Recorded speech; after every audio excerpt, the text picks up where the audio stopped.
and thanksgiving for what you've gifted us with and what you've allowed us to do here in this space, God. Thank you for sending your son so that we can know you in a personal, rich, deep way, Father. We're so grateful for that. And as we go into this night, I pray that you would receive glory and honor in everything that we do, Father. Thank you so much. And Lord, I also pray right now in Jesus' name for Heather. I pray, God, that as she's transported to the hospital, Father, that the transportation would go well. She would get there quickly. You would bring wisdom to all of the people who are overseeing that, all the medical personnel, the ambulance drivers. There wouldn't be any traffic, Father. Every doctor, every nurse, everyone that she encounters, God, you would give them supernatural wisdom, Father, in what it is to do and how to do it so that it may be done quickly, Father, and you would bring her healing. I pray you would bring healing to her physical body, Lord God, and also, Father, that you would bring encouragement to her soul, encourage her spirit, Father, as well. I know it's going to be tough right now, Father, but I just ask that, God, you would bring encouragement to her in Jesus' name. And Lord, for this food that we will be eating tonight together, I pray you would bless it, that you would nourish it into our bodies, Father, and you would be praised and honored in the conversation we have at our tables as we celebrate this awesome night. In Jesus' name, amen. Amen. Can we give it up to Dave and Patrick and Shane? I don't know if you guys know, but Dave and Patrick were here all day yesterday prepping the food. They were here all day today cooking the food. Can we give it up to the servers who are out here serving? Especially because it was kind of last minute, so that's really awesome. So thank you guys. You guys are great. All right, enjoy some conversation together. We're going to be playing a video in just a few minutes. All right? All right, you guys ready? 3, 2, 1. Welcome to the blooper video. Nice. Love it. Is this on? Someone do me a solid and record this right quick. Did you record it? We're rolling. Oh, it's already recording. Are you taking a video? Yes. Why are you taking a video? I'm just doing this for the picture. Okay. Oh my goodness. We're gonna do something crazy. Come on, do something good. You ready? Oh, okay, you ready? Go for it. Do something cool. How you doing tonight? Hi. Hi guys. This is our vlog. No one's gonna die. No one's dying, everyone's fine. No one dies on 3. 1, 2, 3. No one dies. We're not trying to hurt anybody. If you have hearing trouble, You think the sound barrier is going to break, or if loud noises frighten you, or you're surely going to have some kind of hearing loss. you might want to leave the room. Your ears hurt. Like, it's too loud. Don't pretend like you can't hear me. So I'm gonna make this kind of awkward. Like really awkward and traumatizing. But when I watch old videos, I try to guess if it's actually Eddie or Benny. Benny, pretend he blasphemed the Holy Spirit, Benny. Just, probably gonna make like a massive fool of myself. Who does this pipsqueak think he is, right? Sometimes I just straight up don't know. I'll give a paraphrase. Eddie would tell a paraphrase. Microcosm, if you will, $5 word. Magnifico. Fix myself. And your phone's ringing. Don't send me any texts while I'm up here, all right? For Abby Botello. I'm a Botello. We slouch. Hi, my name's Gabriel. It's my 60th birthday, Kayla. I look like a weird old person.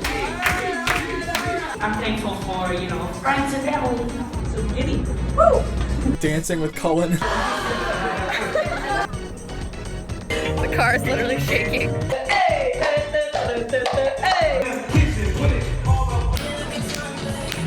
What?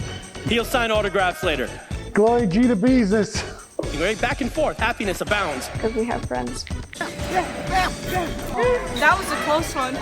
Sorry if I'm a little nervous. Last time I was up here for a grad service, Chris put me through a table. Hey, she made it through the race. Let's go. Feel free to make fun of me later. Please, I'm cold. I don't mind you both missed it. This is not Keanu Reeves. My name is Josh. And now a word from our sponsor. What's up, y'all? My name's Cullen Knowles, and I'm on Morgan's team, and we're gonna win this year, 2019. You're going down, girl. Oh no. Oh. That's on his shirt. Keep going. Wait, more? You want to do that again? Shall I retake that? Man, this is so corny. Oh.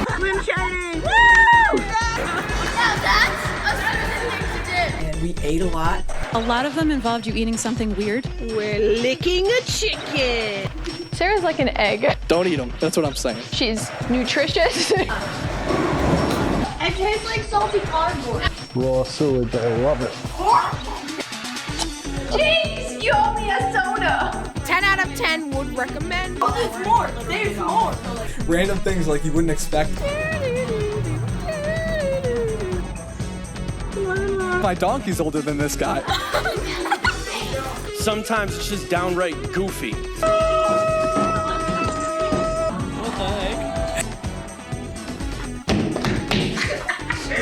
Okay, God loves laughter.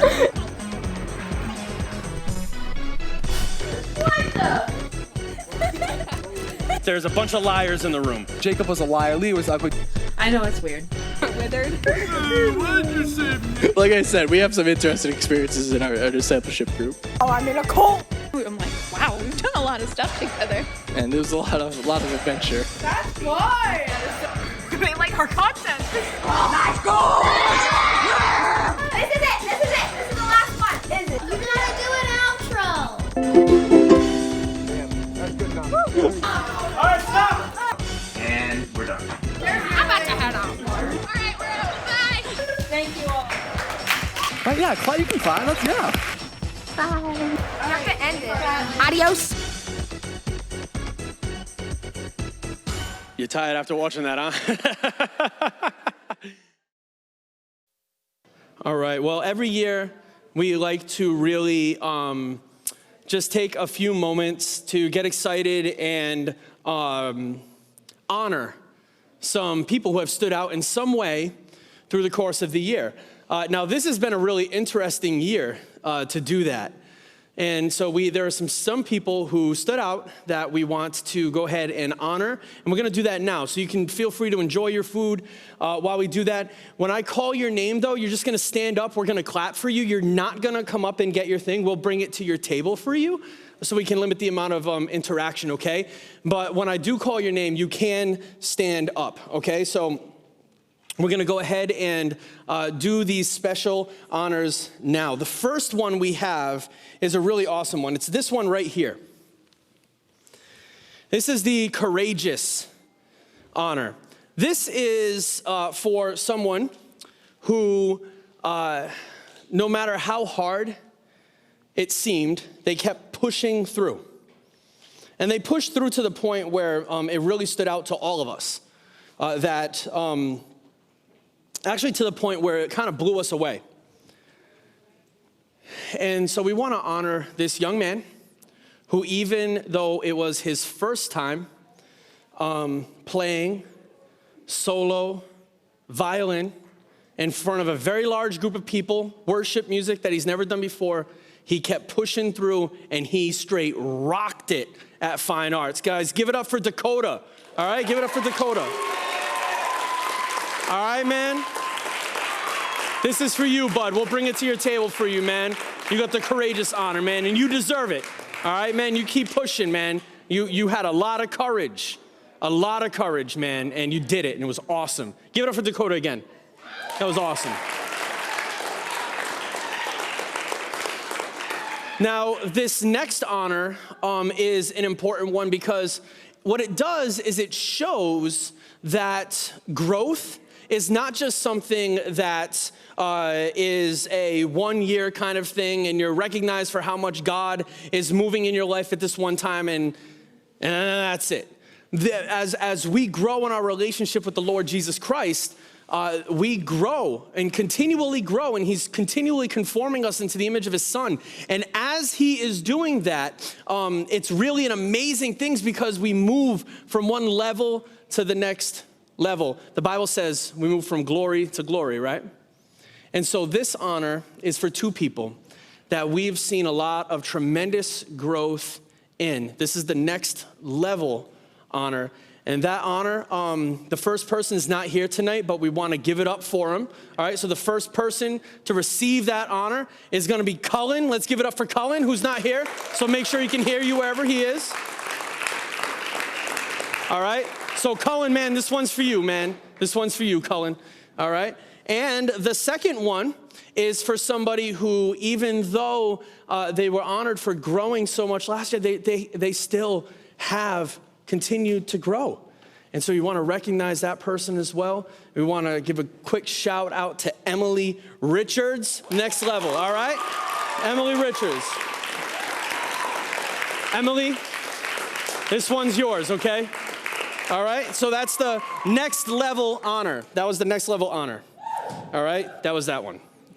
All right, so now, the next one we want to give is the endurance honor. This honor is going to two people, both of whom showed very good heart. There was a heart to push themselves and push into something that was way outside of what they had ever done before. And it really stretched their comfort zone for both of them in a very tremendous way. And we want to honor these two young men. The first one we want to honor is not here tonight unless he came in after I came up here. Yes, one second, guys. Dave just wants me to tell you that there's lots of extra chicken, so if people want more, tell the server cooking. Okay, no problem. This first one is for someone who is not here right now, but we want to give it up for him so he can hear you. And if you are here, throw something at my face, okay? First one for the amount of work that he put in his fine arts performance. So give it up for Logan Richards. All right, give it up for Logan. Logan had the only dramatic reading entry in fine arts. Is that what the technical name of it, Kayla? No. What was the technical name? Dramatized quoting. Sorry, I was very close. Dramatized quoting Logan had, and he straight smashed it, okay? So now the other person we want to honor, I'll tell you about in 1 second. So Logan, this one's for you, bro. The next one, yeah, give it up for Logan. Now, we do have some extra food. Would you give it up for extra food? All right? So if you want some extra chicken or anything like that, be sure to get someone's attention and they will bring you seconds, all right? So you can get some seconds. Seconds is always good. But the other person we want to honor for the amount of endurance that they had through this year, who really pushed himself and did an amazing job with his short sermon, all right? He really pushed himself beyond anything I think he even imagined he could do. And I'm really proud of this person. I think it's awesome. Want to give you a shout out. Corey Salisbury. Let's give it up for Corey. Corey, this one's for you, bro, okay? You pushed it, man. He had a great inspiring word at Fine Arts. And it was awesome. So now, the next one we want to give is actually, one of my favorite ones. This honor is the most quotable honor. So there's a person here who was really, let's say, honored by their peers as someone who's incredibly quotable and says some really quippy things, says some things that make a lot of people laugh. This person is someone I identify with because every once in a while you say something that makes a lot of people laugh, but a lot of people go, well, yeah, that's kind of funny. Yeah, that's actually really funny, but I'm not sure I would have said that right now. But I identify with that. I live my life that way, all right? So we want to give this awesome, most quotable honor to Bridget Harrison. Everyone, give it up for Bridget. Give it up for Bridget. Louder than that, guys. Give it up for Bridget. Come on now. All right. You're awesome, Bridget. You are awesome. I love it. Now, there are two people that we want to honor for their great attitudes, okay? These are two standout individuals who, no matter what seems to be going on, they really have a powerhouse attitude during it. They know how to, you met those people who the glass is always half full. If you're a glass half empty person, then that annoys you, okay? But these are people who are glass is always full, all the way, when they're here. I can't speak about how they're at home, but when they're here, They have the most amazing attitude. They are always pushing ahead. This one person right here, even though this young man has a lot of things he hasn't learned about life yet, his attitude is spot on. And so let's give it up for Benny Botello, all right? Benny's not here right now, all right? But we want to, that's right. We want to honor Benny with this Great Attitude Award, with this Great Attitude honor. So, Benny, one of your siblings will throw this at you when they get home, all right? So, now the other person that we want to honor with this has really showed a great attitude, even in the midst of adversity, even when they've put so much effort into really excelling in a lot of ways, but it just hasn't been able to go over that threshold. Or even in this season, the amount of work they put in for their fine arts experience, and then to have all of that canceled on them and everything, the attitude that this person has shown through the midst of all of that has been excellent and amazing and inspiring. And so we want to honor you, Sarah Molinares, for your great attitude. All right? This one's for you, Sarah, okay? All right? I call her mid-chicken. All right, that's awesome. So we got a couple more left that we want to give. Now this next category here is the servant's heart honor. This is for two people, one of whom is not here, and I want to talk about him for a second. This young man has changed a lot since he entered into this youth ministry. Dramatically. Unrecognizable is how some people would say this young man is since the day he walked in here. He's not here with us because we had to give him his graduation service early. Because he graduated from high school and immediately joined the military at 17. And so some of his students gathered, some of his peers, our students, gathered together and really wanted to honor him with this servant's heart honor for his service to our country. So let's scream nice and loud for our great friend, Nick Shannon. All right, we're gonna honor Nick, okay? All right, so.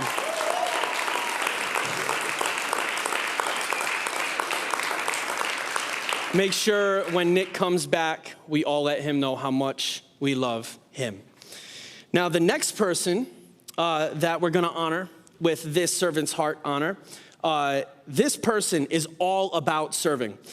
This person is all about just, where do you need me? How can I serve? What's the next thing that I can do? How can I help this ministry move forward? How can I help you right now? Do I need to stay late? Do I need to come early? This person is absolutely amazing when it comes to their level of service here for the church, for Christian Hill Community Church on a local level. This person's amazing when it comes to that and is really standing out as someone who we can totally tell the incredible heart she has to continually serve. She is one of the reasons you hear us when you watch our live streams. She is the person that's been running those live stream mixes for you guys so that when I was preaching, you guys could hear me because, you needed to. We all needed to, right? She was here working every Wednesday night for our youth live streams. Every Sunday morning, she's here serving. We just want to give you a special shout out, Miranda Witherspoon. All right? Go ahead. All right, give it up to Miranda.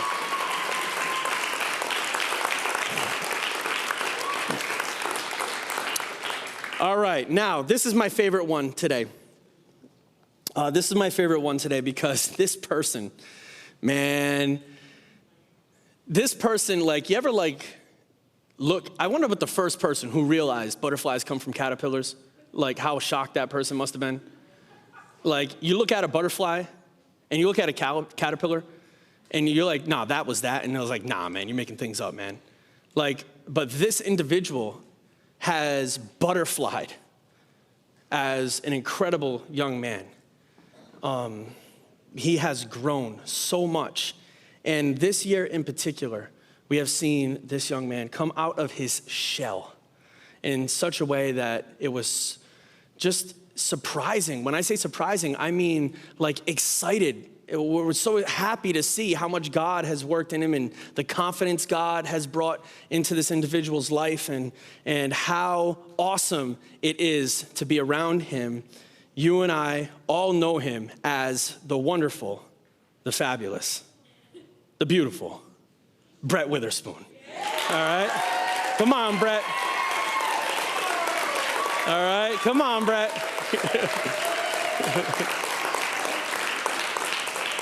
Oh, man, love your heart, man. Love, love, love your heart. Let's give it up to all the students here for the honors. And so, guys, as you're finishing up your food, you can feel free to see Jason. He's going to take your pictures. Just I ask you not to crowd too much, and please put your mask while you're walking around and stuff like that. That'd be awesome. But he's out in the foyer. He's going to take pictures of you as you go out there. It'd be great if you got pictures with your family. Make sure that you do that. And take pictures with whoever else you want to. All right? So you guys can enjoy a few more minutes, and we have some more special stuff coming up pretty soon. All right, guys, thank you. Do I have lettuce stuck in my teeth? Oh, sorry. Here it comes from the Rice Hall at Christian Hill in West Warwick. It's The Price is Right. Come on down, Michaela Dean with your mask. Joshua Harrison, come on down with your mask. Abby Botello, come on down with your mask. And Lauren Lynch, come on down with your mask. Go on stage. Go on stage. Jeez. You are the four contestants on The Price is Right. And now, here's your host, Drew Carey.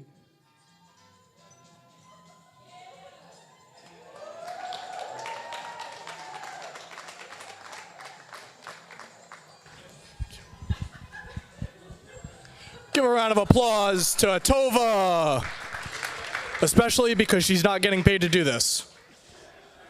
Thank you, Tova. Corey, my man, how are you doing tonight? I'm doing fine. Awesome. Welcome to The Price is Right. I'm Drew Carey, Cleveland, Ohio's finest. All right, Corey, let's get it started with the first prize. All right. That is up for bid. It's actually a prize, but the game is the price. You get it? All right, give us the first prize up for bid on The Price is Right. All right. We're going to start off this ultra rare bag of copper coins. These are shiny copper pennies, and they're from Abe Lincoln's grave? Whatever. And you will be ahead of the game with these coins. Lucky as well. All right. Pretty coins. What does it say on the bag? Real money. Holla, holla. Because the price is right? All right. Well, this is going to go to whoever bids the closest to the actual retail price without going over. It's the price is right. We all know how to play. We're going to start with you, Lauren. How much do you think it is for that bag that disappeared of real copper penny coins? No clue. Pick a number, any number. $20, cents, million? 20 cents, all right. It's a good, 30 cents. 25 cents. 18 cents. Ding, ding, ding, ding, ding, ding, ding, ding, ding, ding, ding, ding, ding. Wow, that's surprising. One of our contestants correctly guessed the value on the spot. And for that, let's find out who it was. The actual retail value of that bag was 30 cents. Woo! Come on up! Yeah! And just for that, you will be getting a prize. What do I have? You and my car keys. Great.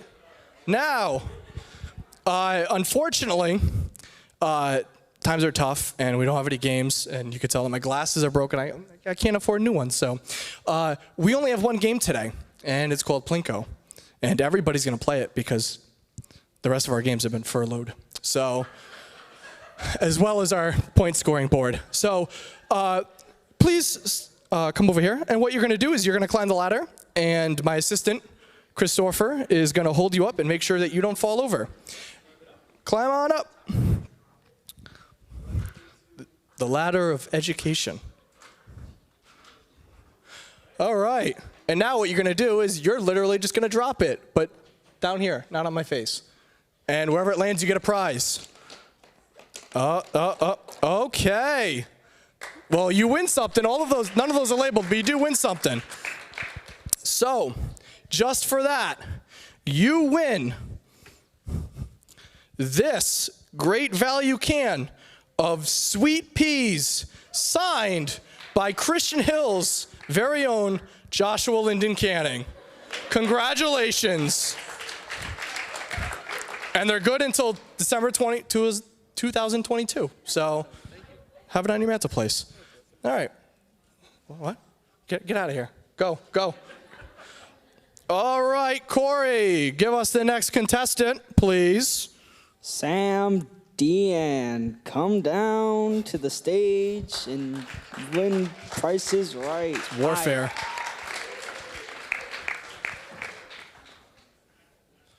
I need to be paid more. Hello. How are you doing tonight? You doing great? Sit down. We don't have time to chatter. It's a game show. We chatter on my terms, not yours. Speaking of chatter, Corey, why don't you tell us a little bit about the next prize up for bid? Oh, by the way, before we do that, unfortunately, I gotta tell you guys, all of the things that you're bidding on, you don't actually win them, because, like I said, times are hard, and I had to steal all of these items. So I have to return them, or I will be imprisoned and kicked off the show, and I'll end up back on Whose Line Is It Anyway? And I like the show that I'm on. So anyway, with that being said, Corey, give us the next prize up for bid. The next bidding item is an all-expenses-paid vacation to Barbie's house. You and a guest will fly around the trip coach to across the street for a 5-night stay at the Barbie Dream House. I'm not finished. Stay out with Barbie, Ken, Owen, and the rest of your plastic favorites. In clouds with one complimenting breakfast. Like in plastic, it's fantastic. Well, unfortunately, this is in front of a live studio audience, so we can't camera cut that, but it's okay. Vacation Barbie Land, it's all of our favorites, right? Well, we're gonna start the bidding with you, Mr. Dion. What do you think? Want to give us a price for that beautiful trip to Barbie Land? $20, all right. $11. $32. $22. The actual retail price, and I looked it up, this is totally true, $199, you win! Inflation is seriously crazy right now. Come on, you win, yay! We're still in a pandemic, so Plinko it is. Christopher is very trusty. Oh, there it goes. And it landed in the same slot as it did before. Woo! So that's okay. Well, how do I get this out? I'll get it out for you. All right. Let's do one more time. One more time. You're lucky. Out of all the spots, it landed in the same one twice.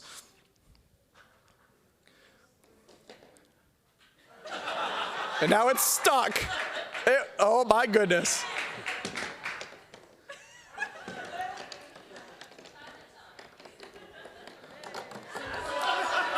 All right, you know what? We're gonna say that's slot number 5. Slot number 5. So you're gonna get a choice between a gift certificate to Chick-fil-A and see all your friends working there, or a gift certificate to Dunkin', as they're now called. Which one would you like? Chick-fil-A it is! Congratulations! You win! Get out of here! Get out of here! All right, Corey, who is our next lucky contestant? Natalie Katabia, come down to the stage. You are the next contestant of The Price is Right.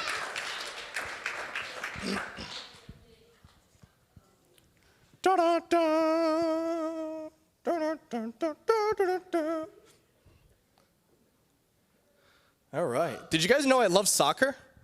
Yeah, I looked up Drew Carey's Wikipedia. I own a soccer team. All right. That being said, Corey, speaking of soccer, can you tell us what the next prize up for bid is, please? Well, Drew, it's an almost brand new foosball table. This table, made by Heart and Heart Company, is finished with blood, sweat, and tears of competitive gameplay. Perfect for family fun or for those pesky teens to ruin your teaching recordings. Comes with a floor mat, cleaned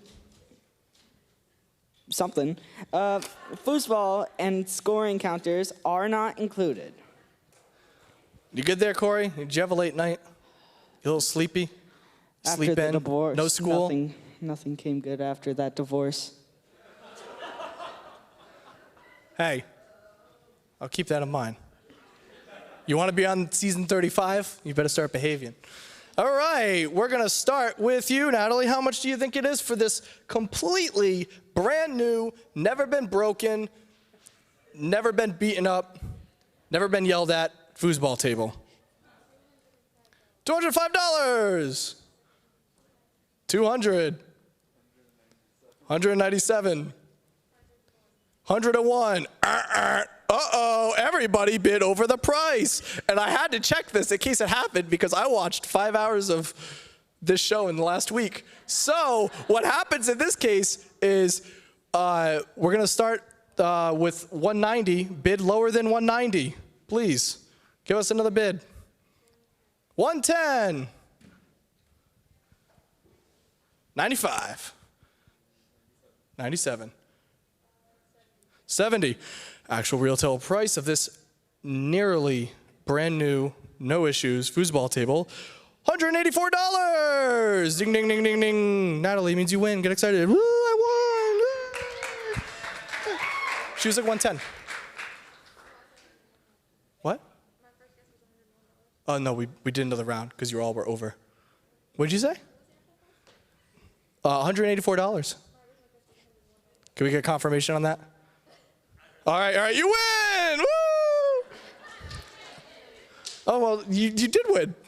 I misheard you. It must be these glasses. It's a crap win. What do you mean? Hey, we got a show to run, all right?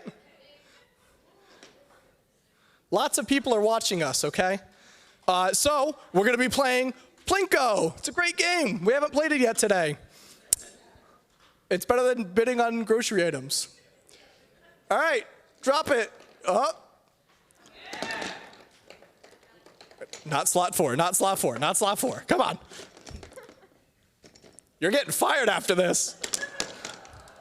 Oh, no, there we go.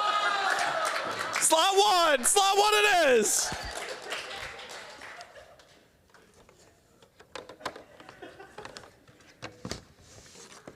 Worst episode I've ever had. All these issues. Free labor. Well, for that, you win Dunkin' Donuts gift card. Yay! All right. right, I think we got time for one more before I put in my 2 weeks. Corey, give us another contestant, please.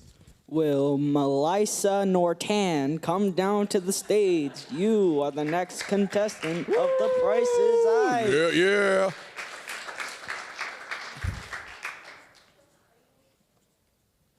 Trying to think of a Drew Carey fact. Do you know, actually, fun fact while she's coming up, that he still wears glasses, but he has perfect vision because he got his vision repaired. But he still wears glasses because the look's recognizable.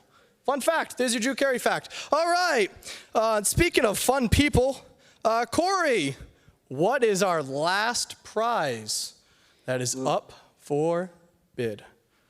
Well, Drew, That's my name. it's a brand new sports car! Woo!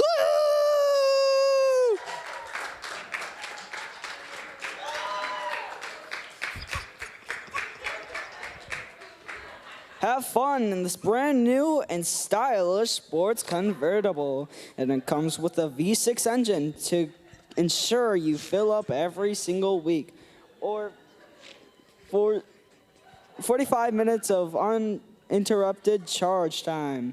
Features include a working gas and brake pedal, who reads Bluetooth when you are looking cool. Thank you, Corey.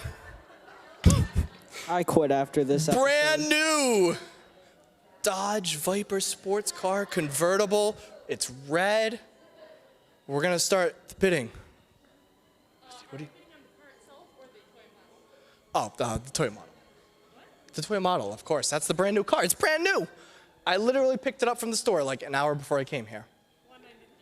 $199. $210. $215. $150. Hang on, let me get these again so I don't mess up. $199. $210. $210. $250. $15. $215. Wow, I need to get my hair checked. What'd you say? $150. Wow. I don't know what is it, these game shows. Too many seasons. Actual real to overpriced. I can just hear it. $299. You win! You win! Lauren! Yay!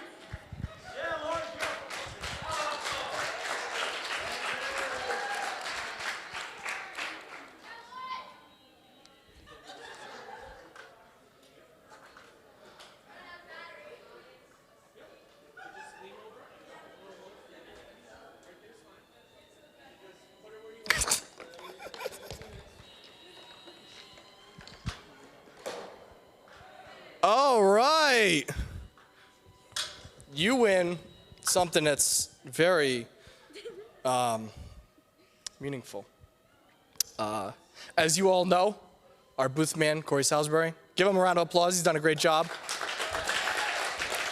He's also doing this for free. I'm the only one getting paid for this. You win great value, whole green beans, signed by yours truly, booth man, MC man, Corey Salisbury. And this is good until 2022. Now this is the part where we'd spin a giant wheel, but we don't have that because, you know, things are tough right now. So you will all get complimentary awards for being on the show. And I think after this, it's the 12 o'clock news. So stay on channel 12 and maybe somebody will win the lottery. I don't know. All right, we're done. We're done. I'm Drew Carey. Bye. The Price is Right is not liable for a lawsuit.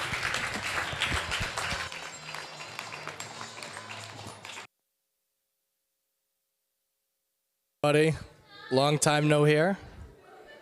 I don't know what you're talking about. I'm trying to go for my Golden Globe, my Oscar here, because, you know, my alter ego was dancing around. His name's Drew, and now you get me, which is serious sometimes.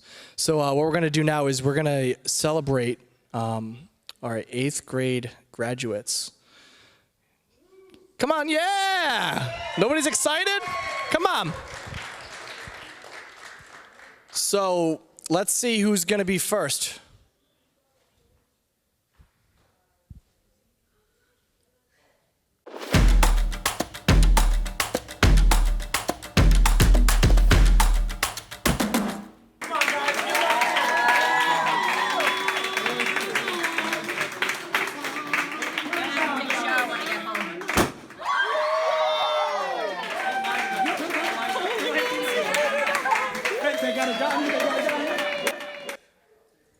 All right, Tim, come on down with your mask.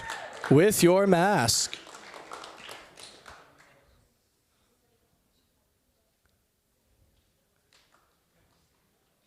You are a contestant on Hearing Me Talk. Yeah, ooh. Let's go on, elbows. Yeah. You can take it off now if you want. All right, so made it through middle school. Feels great. One thing that I want to tell you is, and it's something that is I think about for myself a lot, is especially when we talk about the last couple weeks, talking about Elijah and talking about how God revealed Himself. We expect the most powerful things to be the loudest things, right? We expect everything to be so loud. And the thing that I've learned in myself and other people is usually when you have somebody who's quiet, they don't say stuff or do things, but when they do, it's powerful and it's something that takes notice. And it's something that's loud and, and honestly, you literally encourage me like every single week, especially in worship, right? Like I was all the way in the back last week, and you were louder than Eddie. And for me, like that encourages me because you don't often make noise, but when you do, it's impactful. It shows that the thing you're doing is the thing you care about, right? And because of that, whenever I see that, I'm so encouraged. And I've had so many conversations about your worshipful heart. It just encourages me and it encourages, I think, us all in the sense of how God's worked in you, how God's growing in this ministry, but in you personally. And it's so awesome to being able to get to know you and learning and spending more time with you. But just for the amount of weekly encouragement that you give me every single week, no matter where I'm at, when I hear that you genuinely care about worshiping Jesus, it makes me smile every week without fail. And I thank you for that. Because the important thing is, you might look at me as a leader or you guys as students, it's not a one-way thing. It's not like I'm teaching you how to be a Christian and you take it in and you be better. It works both ways. And a lot of times, the impact that you guys have for all of us is more impactful than anything that we could do for you. So really, I want to thank you for the encouragement that you've brought me and the joy that you've brought me and, being able to get to know you more and spend time with you through our discipleship group. It's something that's really encouraging to me. So thank you for that. And I'm excited to see what high school brings for you. Thanks, man. Elbows. Boom.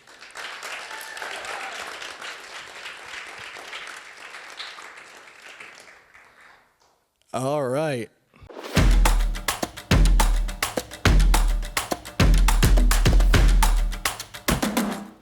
And we know that God causes everything to work together for the good of those who love God and are called according to His purpose for them. So I am using this time for good and seeing this as a time God has provided, so I can get closer to Him and worship Him. Although we may be practicing social distancing with people, we don't have to practice social distancing with God. So this week, download a Bible app and get to know God. Hey, I know you. You were on The Price is Right. I'm sorry, The Price is Right. Funny enough, a lot of what I could have said about Tim just knows a lot that I could say about you too. And in the time that I've been able to get to know you, in the time that you've been here, just the encouragement that you've brought me from how much you care, whether it's in our discipleship groups, whether it's the way you conduct yourself in worship or in the teachings and the interactions. I'm just so encouraged and fulfilled, I guess, just by just your love and your desire to serve Jesus, and it encourages me a lot, and which is great because the first month that you were coming to youth group, you were the person who was like, he's really tall. He's in 8th grade. What? And it's been awesome that, like, just thinking in the time that you've been here, and just that desire and that care. Like, don't let that desire go. Don't let that fire burn out, and seek Jesus with all of your being, and just worship him and love him, and because that's what I'm seeing right now. I'm seeing somebody who genuinely cares and desires and loves Jesus. And as you transition into high school and as you grow older, don't let the things of the world suffocate that, entangle that. It's going to be really easy once you're in high school, and a lot of people here can attest. You get into high school and, you're doing sports and you're doing activities and you're doing, clubs or whatever, you're working, you're driving around, and you're so talented in so many different ways. But I really want to encourage you, like, don't let that, snuff out your flame that you have and the passion that you have. And, there's never been a time where, I have an interaction with you where I'm not, like, encouraged or I'm not laughing, or,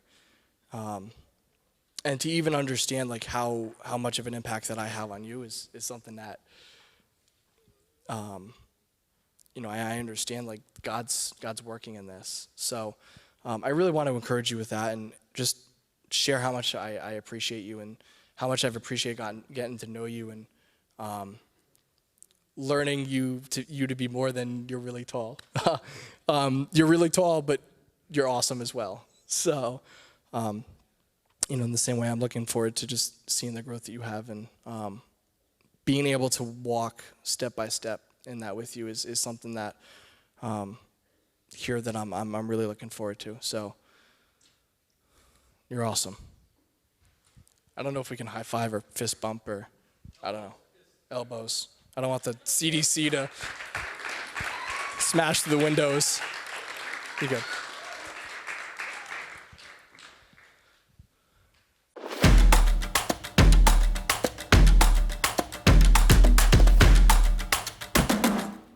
Now think of the most richest man. He's probably got a nice suit, a pricey tie, slick combed over hair, and saddlebags filled with money. If he walked past you, you would probably say, I wish I were like that guy. But now think of someone who has nothing to lose. He's probably got dirty clothes and a beat up jacket, and maybe looks unbathed and dirty. And the difference is obvious to us on the outside, because we tend to be more like the rich man rather than the poor man. But to God, there is no difference of worth whatsoever. We were created equally, and even me and some guy in Monaco, our worth is no different, because God created us equally.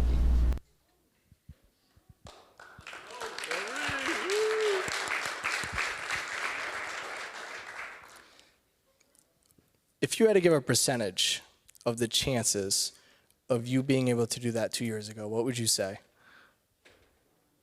Not even, right? And I think for me that puts it in perfect perspective, right? Is how far you've come, how far you've grown in being able to first watch that. I thought about that and I was like, a year and a half ago, you would have been like, nope, I'm good. No way, I can't do it, right? But to see that growth and what you've done, I'm trying to find different words, but all of you just make me smile and you make me, joyful. And it's such a pleasure being able to know you and be able to, have the relationship that we've had and just the growth that I've been able to see in that. I like,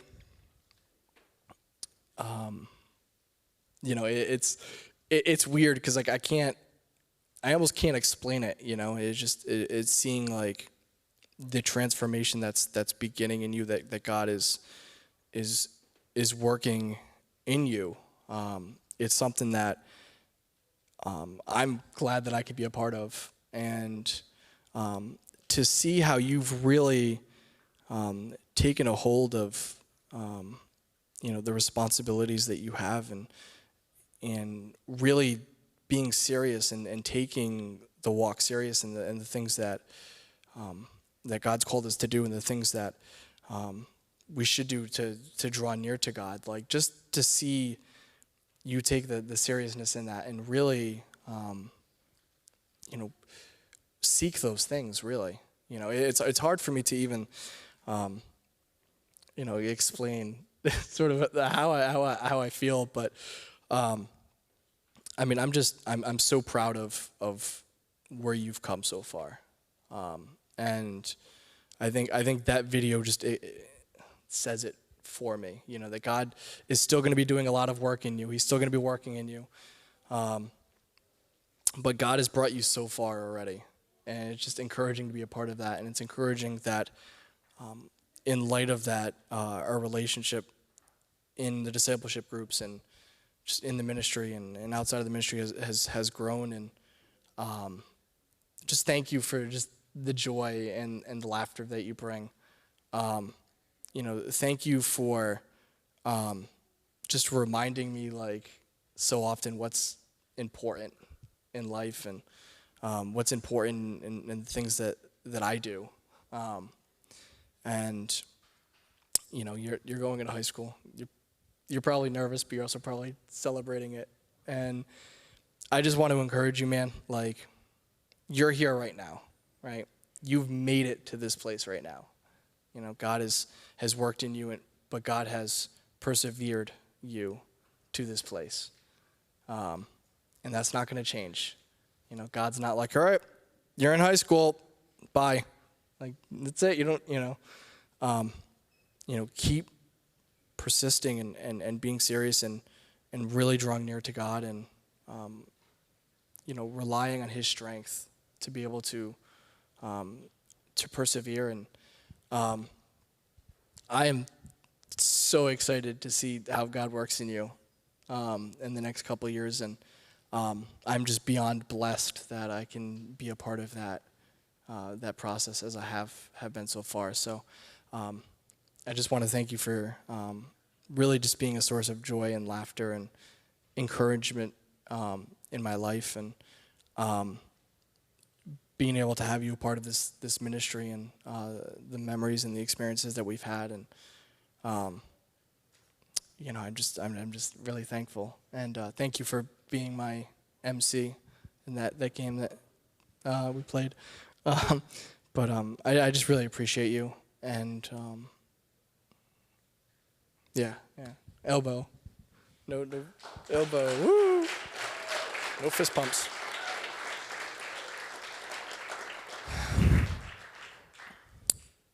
And now I fly away.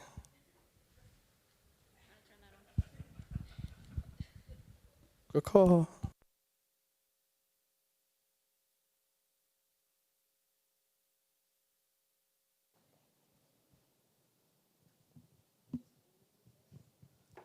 Right, Emma McGee. We got a video for that?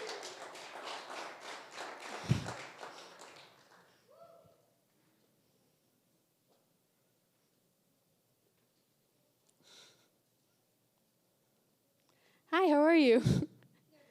Nervous? Me too. Are you glad to be here, though? I am so glad you're here. Even last minute, I'm so happy to see you.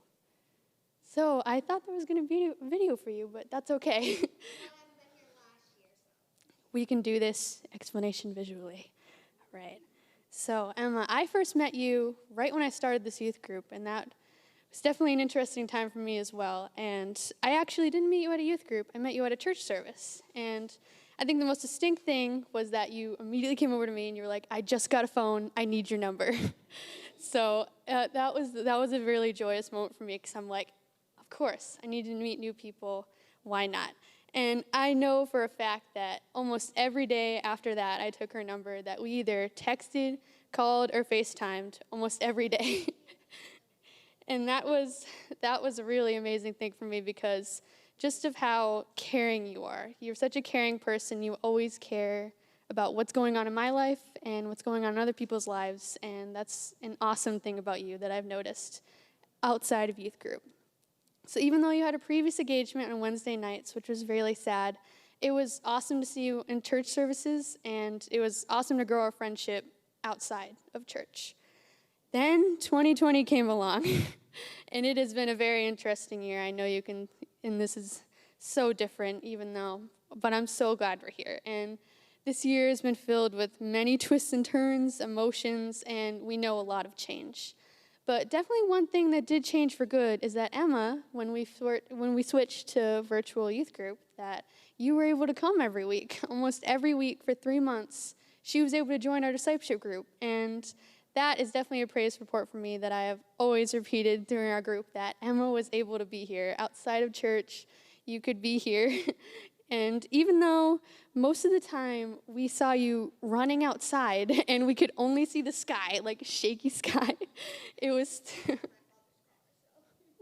yeah, we knew you were eager to be there every time you were here, and we were so happy to hear your voice. And I know that everyone else in our discipleship group can say that we got to know you so much more, even during a really tough time in our youth group, that we were able to bounce back from. And the live stream was just a little bit better with you around in our discipleship group. And now you're entering high school, and I can't believe it. And it has been such a pleasure for me personally to get to know you, even though it's virtually sometimes, that I've seen you grown up so much, even in a year, maybe a little bit more than that. And I want to wish you the best of luck in high school.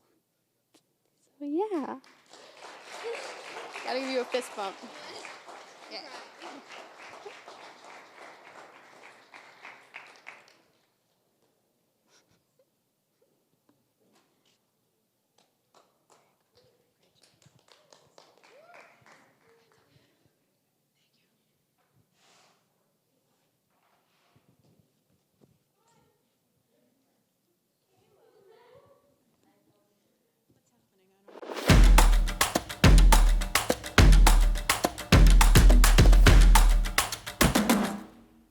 I think it's awesome, and you should come too. Anybody who's out there, you better be listening. Don't be on your phones, don't be watching a movie, but definitely get a big bowl of popcorn.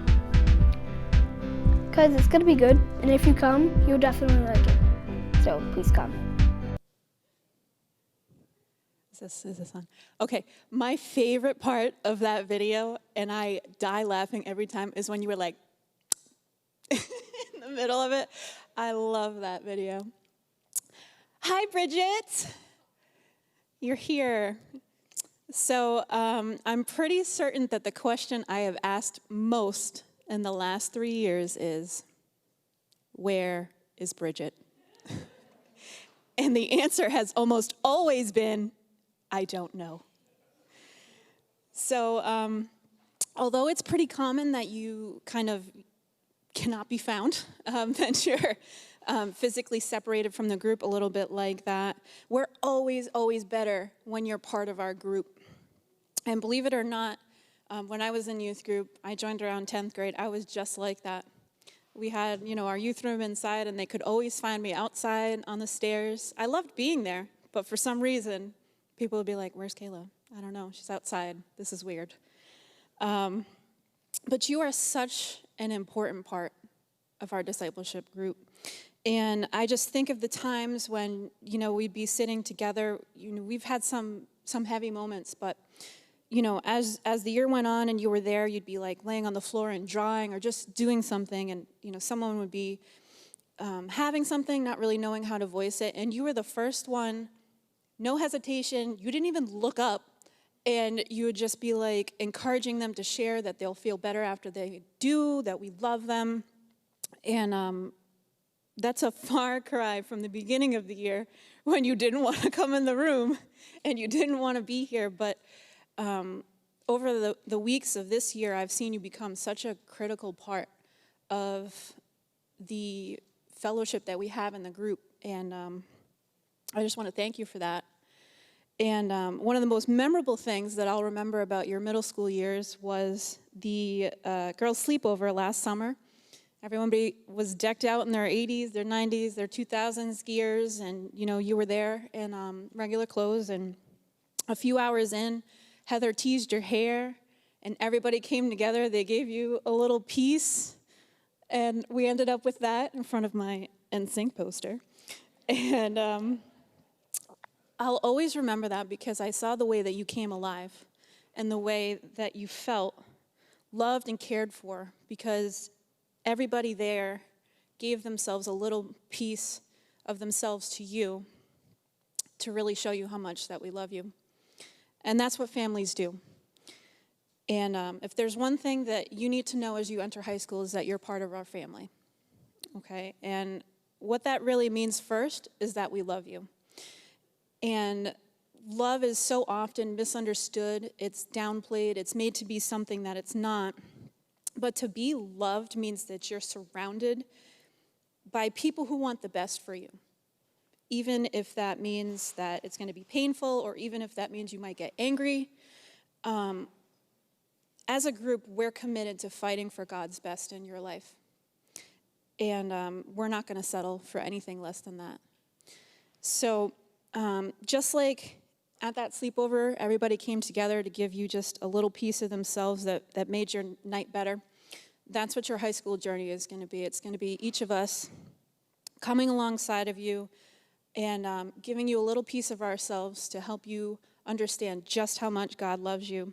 And so my advice on this journey is just keep your heart open to those people that are going to love you and that are going to challenge you to grow in the Lord, and welcome it. Because we need those people in our lives, and we need those people in our lives for our entire lives. I love you so much. Congratulations. Let's go.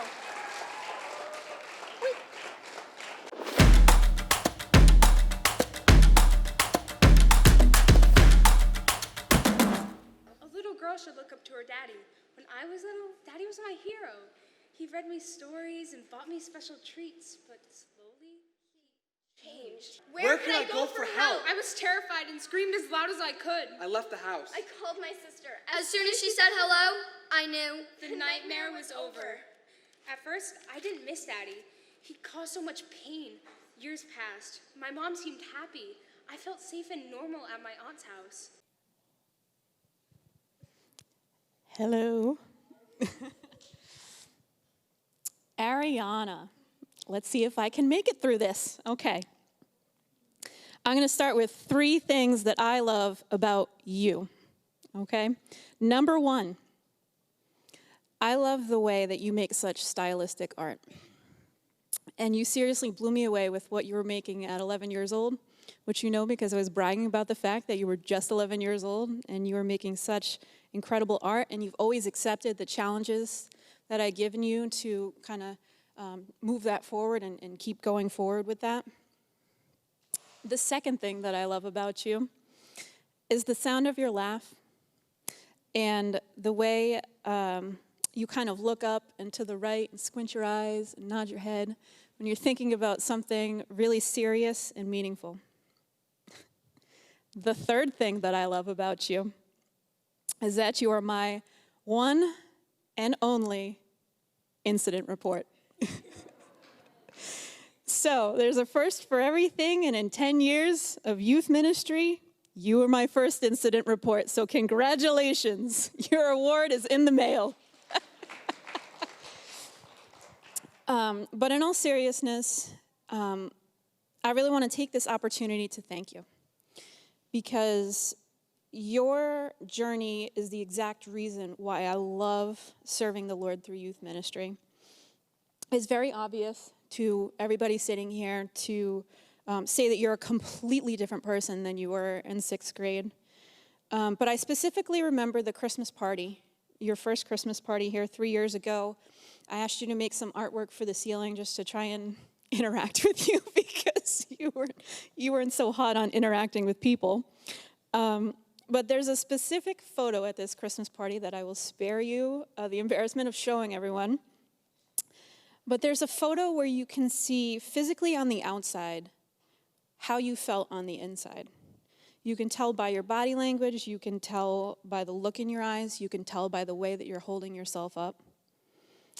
And I compare that with photos from just a few days ago when you're posing with your friends and surrounded by people that have come alongside you, that have become close friends and confidants to you.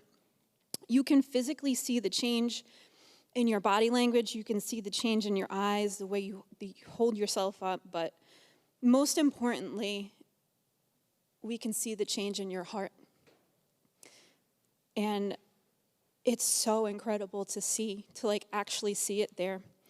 So what I want to bring to your attention as you enter high school is to let you know that the only thing limiting the impact that your life can make in these next 4 years is the way that you see yourself. Because if you look at yourself through the eyes of the girl in the first picture, then you're going to see everything that you think is wrong with you, and you're not going to see much else beyond yourself. But when you can look at yourself through God's eyes, then you're going to be able to see what we can see, which is someone that is made in the image of God, someone that's beautiful on the inside and out, and someone that God has tremendous plans for. So make sure that you really ask yourself whose eyes you're looking at to view yourself over these next 4 years, and make sure that you're looking through the eyes of our Savior. I think that when we sit here 4 years from now and we think about all the things that God is going to do through your life, we're going to be blown away. And I love you more than you can understand.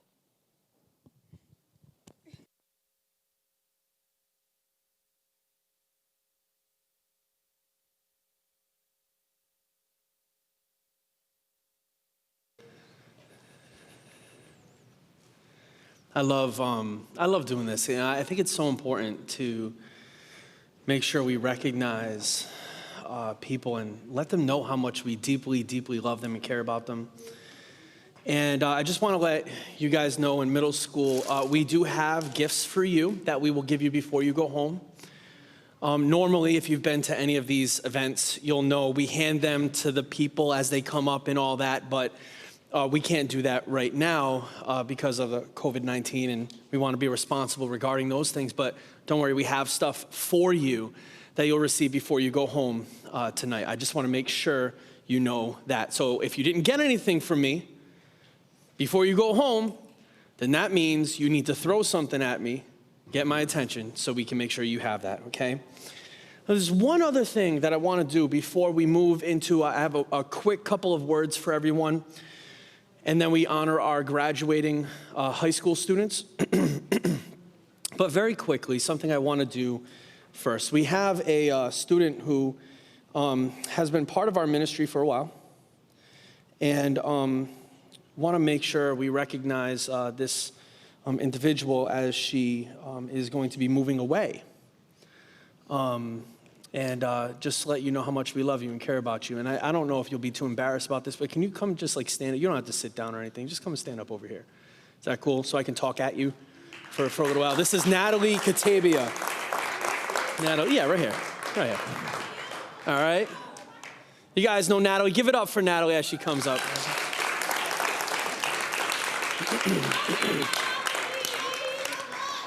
So, Natalie, come forward so the camera can get you. Keep going, keep going. There, you see yourself on the screen up there? Now we're good. All right. So, that's you. That was like a couple days ago. Yeah, we're quick. We do stuff quick around here. All right, so I just want to say something, okay? Your presence in our ministry, there's two things I want to say about it. The first is I want to say thank you. Thank you for allowing us to have a place in your life in these short years that you've been here with us. You didn't have to do that. As a matter of fact, there's a whole lot of people who don't do that. And there's a lot of people who never want to do that, but you did that. You let us in, okay? And I'm really grateful for that. I know all of us as youth leaders in here will totally agree with me and say we take that honor, because it really is an honor, we take that quite seriously. We never trivialize that. Although it might seem as we get together every single Wednesday, it gets repetitive and things seem just like it's Wednesday again, it's Wednesday again, it's Wednesday again. I can tell you on behalf of all these leaders, and they will back me up on this. Every last one of us will say the same thing when it comes to this. And that is, although Wednesdays are something that we get used to at youth group, we understand that the impact of that on someone's life is something so valuable and important that to take that for granted is wrong. And we never want to do that, and we don't. And so I just want to first say thank you for allowing us to be part of your life, all right? So thank you for that. And the other thing I want to say to you is our youth ministry is better because you were here. I know that, sometimes it's easy for anyone of us, myself included. I do this too. It's easy for all of us to think that our presence in a place doesn't really have that much of an effect on a place because there are other people there too. And of course, I'm just Chris, right? Like, how much do I really matter? You know what I mean? And it's easy for us to kind of think like that, all of us, to think like that. And before you move, I want to make sure that you understand that that couldn't be further from the truth, okay? Wherever it is that you go, you will have an impact on that place. You have had an impact on each and every one of us, and we're very grateful for your presence here. We'll miss you. We'll miss you. Will we miss Natalie? Yeah, we'll miss Natalie, all right? We'll miss you. Well, there are a few things I'll miss, all right? I'll miss knowing when you're irritated by the way you slouch back in the seat. I'll miss you asking me if you can go out into the other room and call your mom real quick while I'm making a powerhouse point in the middle of a message. I'll miss that. I love it. But you know what I'll miss? I'll miss that smile right there. We'll miss that. We'll miss the joy that you've brought, because you've brought plenty of joy here. And I'm looking forward to seeing how God does continue to move in your life. Whether or not you have conceived of that very well right now and grabbed hold of all that, of understanding how much it is that God has for you, whether or not you've even apprehended that right now or even understand that, I'm looking forward to a good testimony. And although we're not going to be able to do this with you, when you graduate high school, we'll be there with you and encouraged by how God moves in your life. All right, so we just want to say thank you for being here, and we love you very much. All right, let her know how much you love her. All right. Thank you, Natalie. I know it's not easy to stand up here and listen to somebody talk at you and not know what to do with your hands or anything. I do it all the time. All right. So we're going to be going into our high school graduation time in just 5 minutes. I just have a quick couple of words that I want to say before we get into that. This is for everyone, but this is especially for you guys, for Sarah, Brett, Katie, all right? Gray, who's not here, but we'll be calling Gray on the phone. Don't worry, all right? We're going to FaceTime Gray when it's his turn. There's something I want to share with you that's very relevant to you guys very specifically, but it's relevant to all of us. Especially you guys entering into high school, I really want you to hear this now, because when you enter into high school, you are entering into one of the greatest times of pressure in your life that you will experience. You will begin to receive pressure not only from your peers, but also you will receive pressure from everyone around you who, before you can even drive, will want you to figure out what you're going to do with the rest of your life. You're going to have meeting after meeting with your guidance counselor who's going to try to figure out, well, you got an A- in English and a C+ in math, so maybe you should major in college in something that has to do with literature or something. Like, you're going to go through all of those kinds of things, and that's going to be tough. There's going to be a lot of pressure there.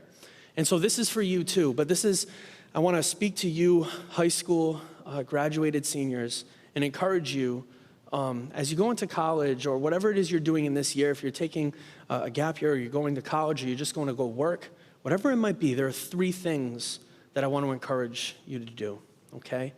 And they're going to sound totally counterintuitive and countercultural, all right? These are not 3 things you've heard very much, I think anyway, in your high school careers. Not from the school anyway. From your parents perhaps, but not from the school. And all 3 of these things are bound up in one word. There is one word. Oh, I should probably get Natalie off of that. There is one word that I want you to know as you go out into where God has you going. And the word is this: stop. Stop. That's the word I want you to know. Stop. Wherever you go, you're going to feel a lot of pressure to go and to move. Your life is going to look like this. Eventually, you're going to come to this place where you even feel overrun. You might not feel like you can even handle it. It's going to happen.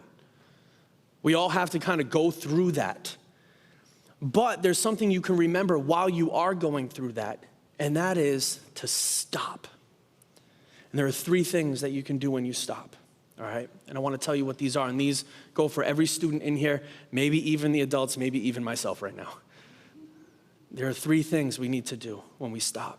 The first is this: stop and kneel. You're never too busy to focus on your relationship with Jesus Christ. And if you don't have time to stop and pray, then that means there are some adjustments that need to be made.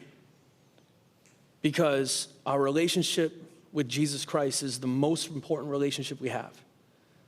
There's nothing you're gonna do in your job, in your college career, in your free time. There's nothing that you're gonna do in any of those things that's more important than that relationship you have with Jesus. And so we have to remember that. We have to foster that relationship and allow that relationship space to grow. But in order to do that, we have to make the decision to stop sometimes. To just stop and pray and hear the voice of God. Read his word and hear him speak to you through his word. Your relationship with Christ is the most important relationship you will ever have. So spend time on it. No matter what else you have going on, stop. Stop and kneel. The other thing that's going to be very important for you guys and for everyone else in here that we can all learn from is this: stop and sit. Well, what do I mean by that? It's real easy to think you know everything. It's real easy to think we all know everything. You're gonna take that class in college, or you're gonna have that friend who's gonna tell you something new, and you're gonna become an expert immediately. Anyone ever meet somebody like that? They watched a YouTube video, now they're an expert on whatever they watched. Anyone know? I'm the only person who knows somebody like that? All right, well, that's because I'm that person, right? So we have to recognize and understand that no matter how much we learn, there's always more we can learn. And so what I mean by stop and sit is don't forget to be teachable. Don't forget to sit and listen and not just try to do. God has provided people with great wisdom in your life. Sit. Listen to them. Listen to the elders that God has given to you. Listen to godly counsel. Listen to those who know things you don't know about. Listen to those who have experiences you've never had and learn something. So stop and kneel. Let's focus on your relationship with God. Stop and sit. That means don't forget to be teachable. And finally, stop and stand. Our relationship with God is so important. And our love for our brothers and sisters in Jesus is so important. That there are times in which We are called to stand arm in arm with our brothers and sisters in Jesus Christ. Stand firm for the gospel, especially as we move more and more dramatically into a place that is opposed to the gospel of Jesus. We may be very well called to stand for the faith, as Jude says, once for all delivered to the saints. And as you stand, remember, you have brothers and sisters who are standing there too. Don't ignore pain. Stand. Don't ignore suffering. Stand. People need to hear the good news of Jesus. And God may be very well using you to bring that good news into their life. Don't ignore injustice. Stand. Don't ignore hate. Stand in love.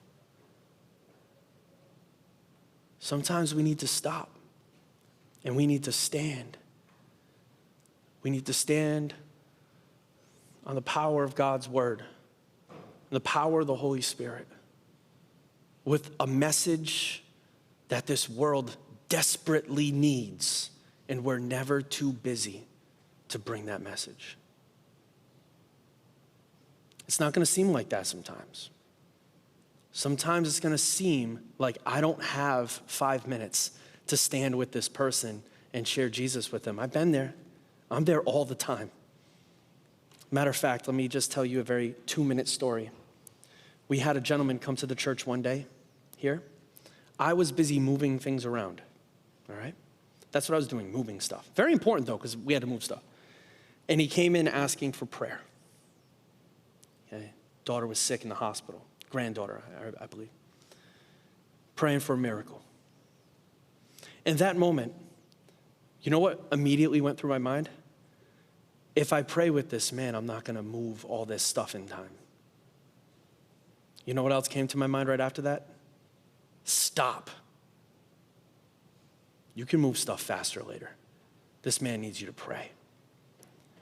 We're going to have to make those kinds of decisions to stop and stand with someone because we're standing for Jesus in this life. So as you go out into this world, there's one word I want you to remember. Stop. Stop and kneel. Stop and sit. And stop and stand. Because, Katie, no one is like you.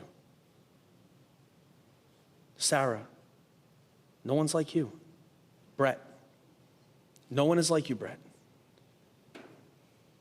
And although we may not understand how it is God uses the people that he uses, I do know this, that if God has called you and wants to use you in a particular way, you are the one God has chosen for that because God has made you and put you in that place. And to that end, you are irreplaceable in that time.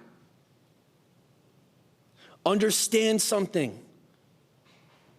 Understand something. To this world, you're not irreplaceable. But to God, you are. He knit you together in your mother's wombs. And he has a call and he has a plan for your life. Embrace it. And when this world makes you too busy, stop. Stop. So I'm just going to pray.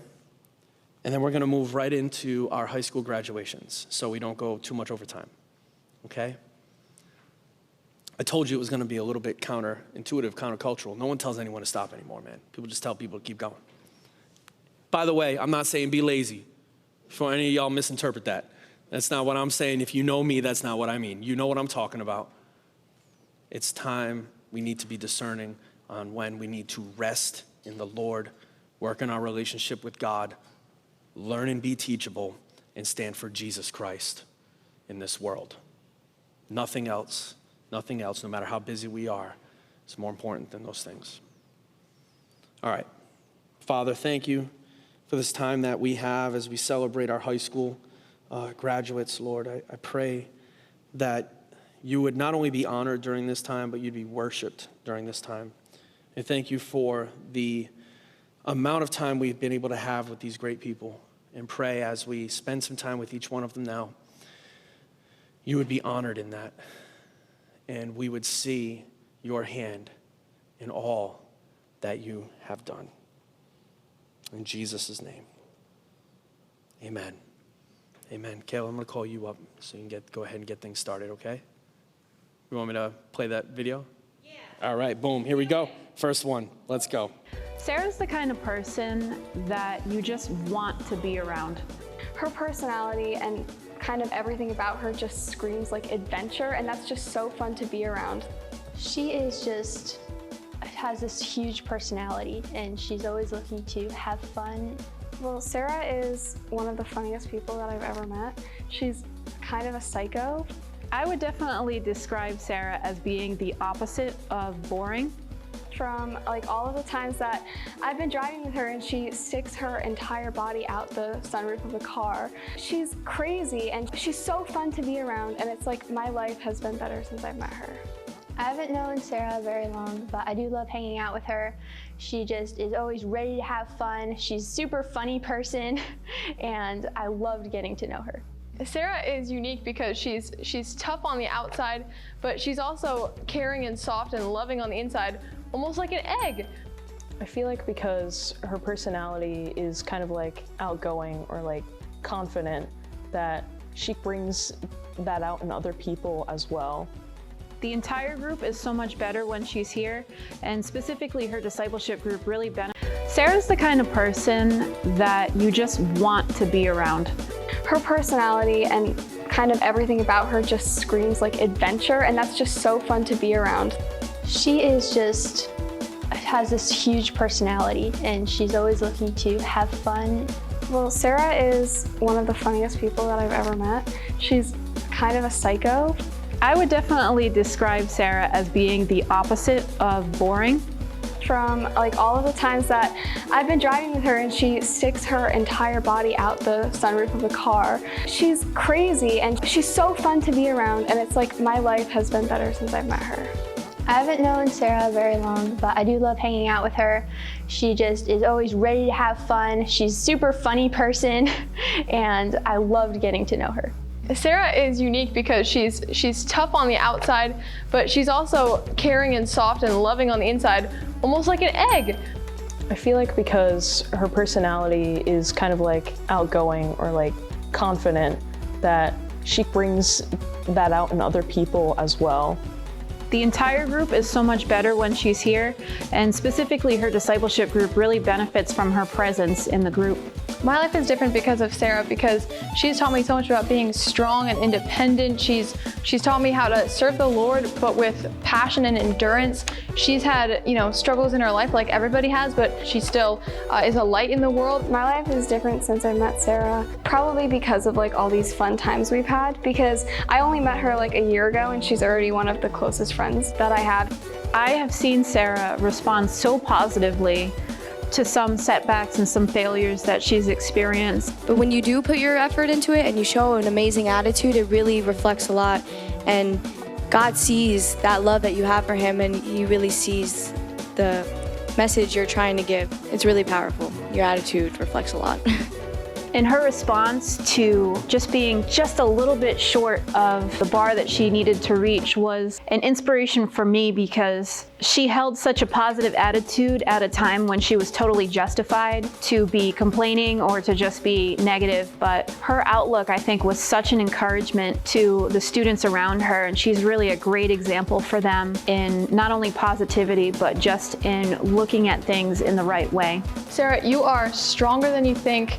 Your life is valuable. You are and always will be loved, and we're proud of you. I mean, you're just such a woman of God, and you're gonna do great things in your life, and I know God loves you. We all love you, and we can't wait to see what you do with your life.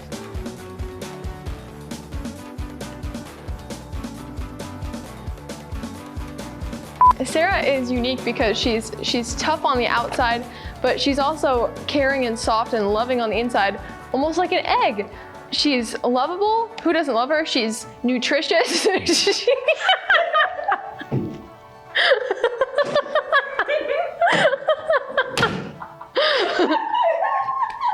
Who doesn't love a good egg? Come on up, Sarah. Sarah is unique.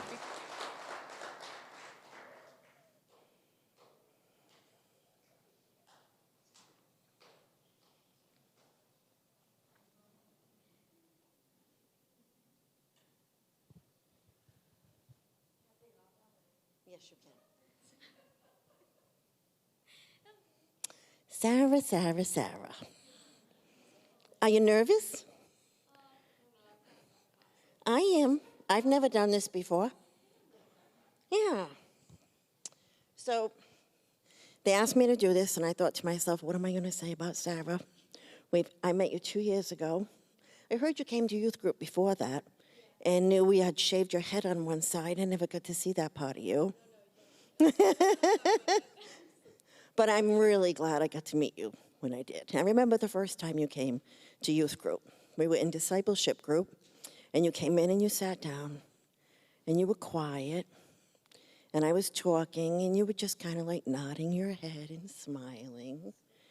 Yeah, and I'm saying, is she paying attention? But when I was all done talking, you came up and said to me, you said, I really liked what you said, and I'm going to come back.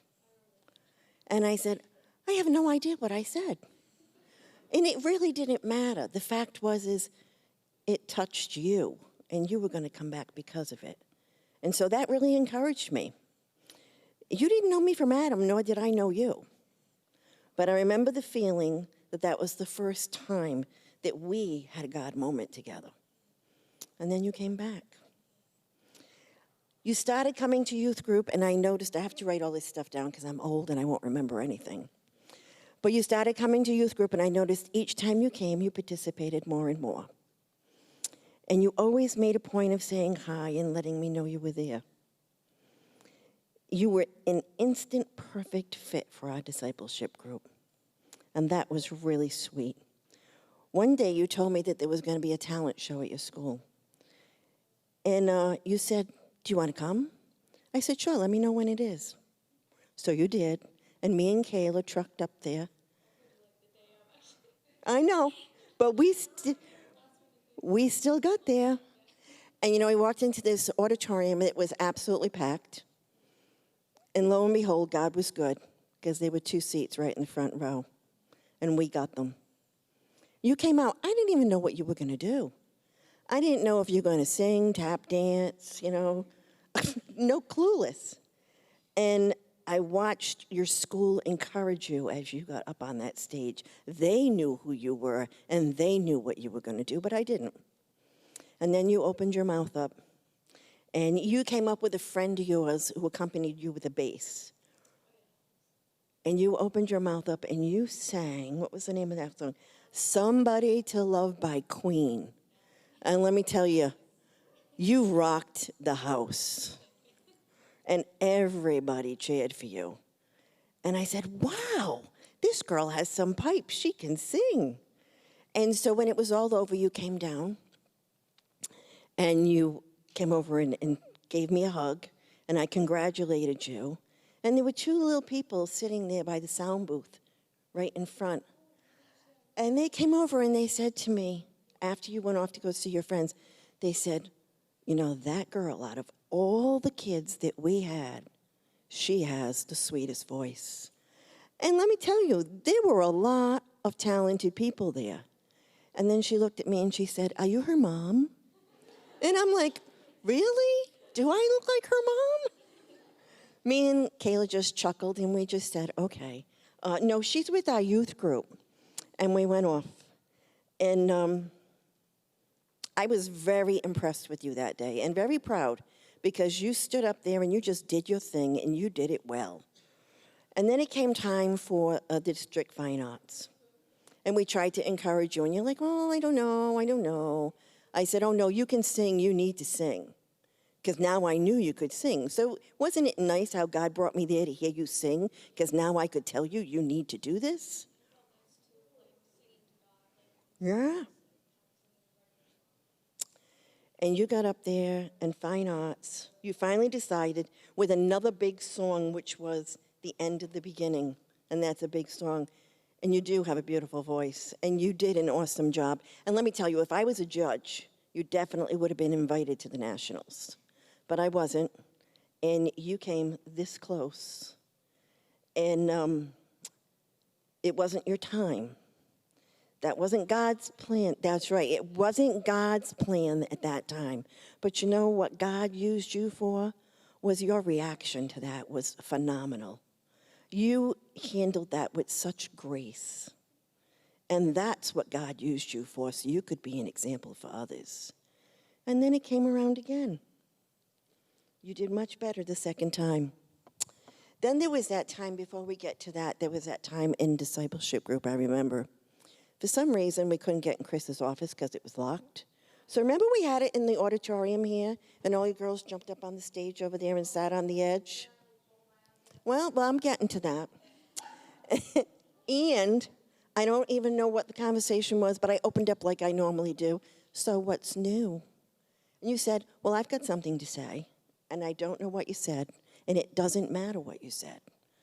What matters is that you shared something that was burning on your heart, and you opened the door on a very sensitive subject, and everyone in the discipleship group joined in and united with you. And you all had a great conversation. And I think that was the time that we bonded as a group. You just opened up and boom, out it came. And every one of them joined in. And that was amazing. That was really, really amazing. And like I said, I don't remember what it was about, but that wasn't the highlight. It was watching all you connect, united together as sisters in Christ. And yes, it was you that opened that door for them. Because if you hadn't said what you said, they'd all be saying, oh, nothing, I'm tired, school was long, my allergies are bothering me. But you opened the door, and we had a heavy conversation that day, and that was amazing. And then we chuckled at the end of it, if you remember. We chuckled because we were all crying, and we were all the hot mess. And we were very thankful that there was Kleenex in the room. And we were a hot mess, but you know something? It was a really necessary cleansing that we all had to do. Yeah, and it felt good to do it. And then there was fine arts again this year. So you actually entered in 3 categories, which I was really impressed. You did 2 songs. One was in Spanish, and you did fine arts. And you were invited into the Nationals on both of your songs. And along came COVID. And we never got to go.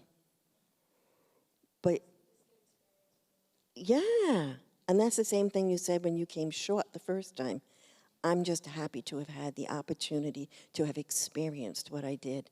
Do you know how important that is to be able to say that and have others hear you say that? Because that will give them the opportunity to step up to that plate and try. Because it's not about winning, it's about the experience and what you're doing with it and how you react to it. So this year's been a really difficult one for many.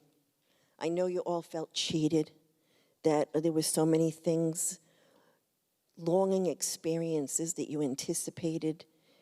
But I want you to know that you've been part of history in the making. And these stories that you have experienced through where you think you came up short because you didn't get this, you got other things that you're going to be able to share with people for the longest time.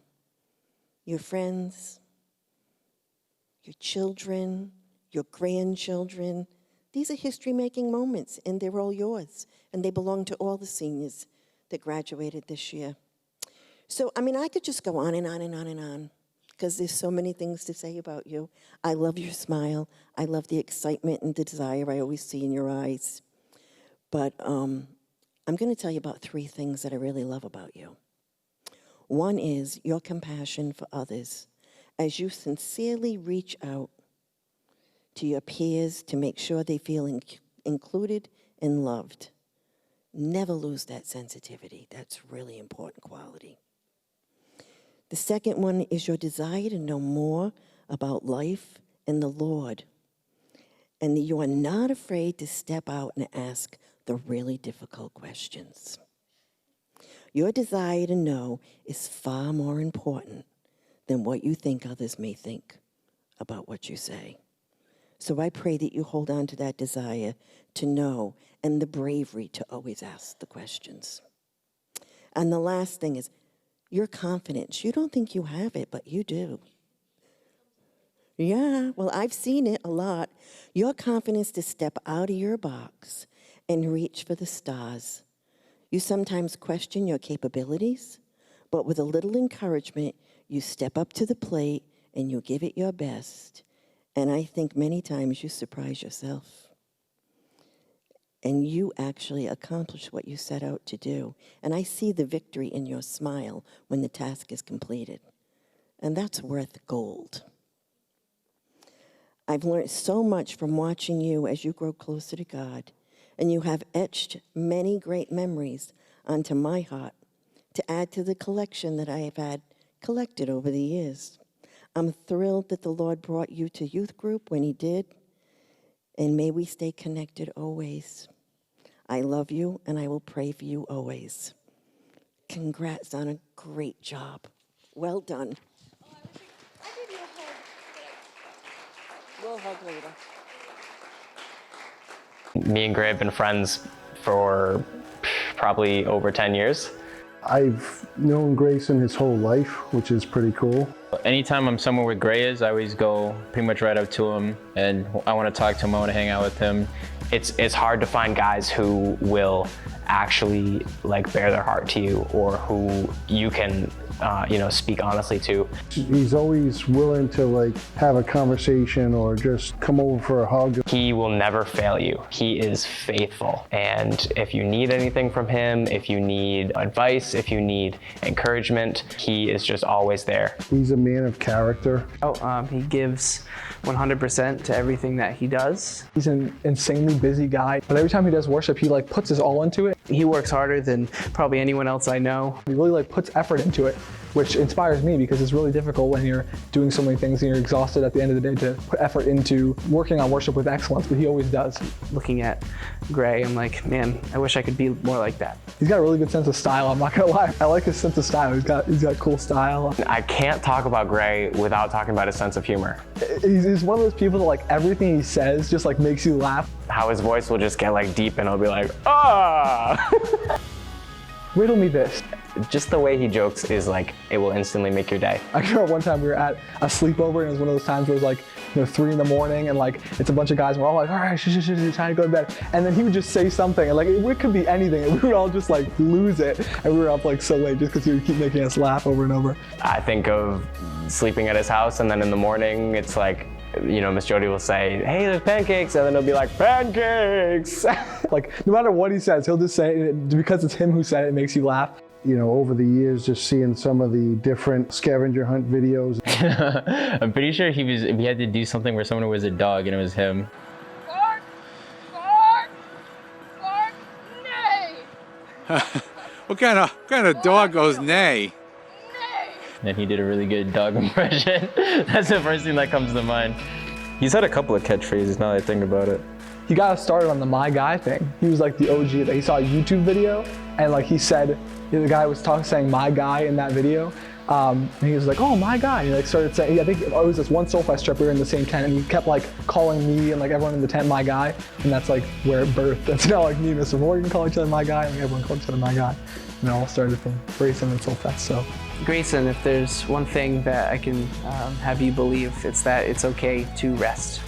You're a very hard worker, and one thing that is very important is to not get burned out. And for me especially, I've learned a lot about that you can rest from that, take a day off, just enjoy the fruits of your labor and what you've been able to do. It actually makes you a harder worker to be able to take some time just to enjoy and rest from what you've done. Yeah, life without Gray would be pretty bland.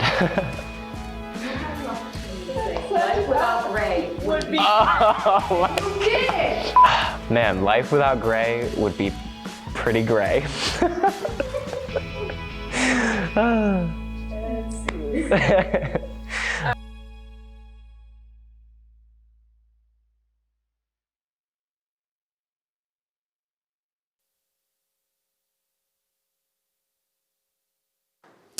Now, unfortunately, Gray couldn't be here. He really wanted to. The whole family wanted to. Something unfortunate came up, and at the last minute, they had to call me and let me know that they couldn't come. But I don't care. We're going to call him. So we're FaceTiming Gray. And when we FaceTime Gray, let him know you love him. You better answer, bro. I just texted you. Hello, Grayson. Hello, everyone say hi to Gray.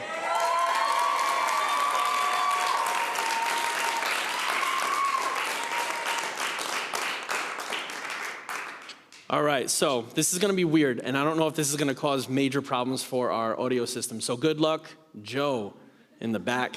But what's that? We can play our video here and watch it at the same time. Oh, we just watched it. Oh. Well, So yeah, play it after we're done. All right. Oh, by the way, hi, Jody. All right. Hi, Chris. Can you guys hear? Yeah. All right, Gray, listen. Yes. I just wanted to say a couple things. This is so weird. Isn't this kind of strange? All right, but I don't care. It's fun. Whatever, right? Listen, I know you can't be here tonight. It doesn't matter. We love you. Whether or not you're here, whether or not you're not here, it doesn't matter, man. We love you. And as you will see in that video, sorry, low battery alert came up. As you will see in that video, man, you just have people who love you so much. And the reason is because, there are some people who are hard to love. Anyone got somebody hard to love in their life? All right, anyone not ready to admit that right now? All right. You are not one of those people, Gray. You are easy to love, man. You are wonderful to be around. But there's one particular memory that I have that I just wanted to share with everyone. It really did touch me. I thought it was fantastic, and it's stuck with me for the last 2 years. If anyone has been to Soul Fest with us, you know that sometime around Friday, revival breaks out every time in the tent. At a Christian Hill tent, right after like Satan shows up and tries to burn the place down, and then there's revival. It's like the same thing happened every year. But there was one day that we had spent about 3 hours. Like this? Boom. Oh, got it. David John wants to see the phone. Okay. All right. So there was one day where we had spent about 3 hours praying. I ain't making that up. It was crazy. It was awesome.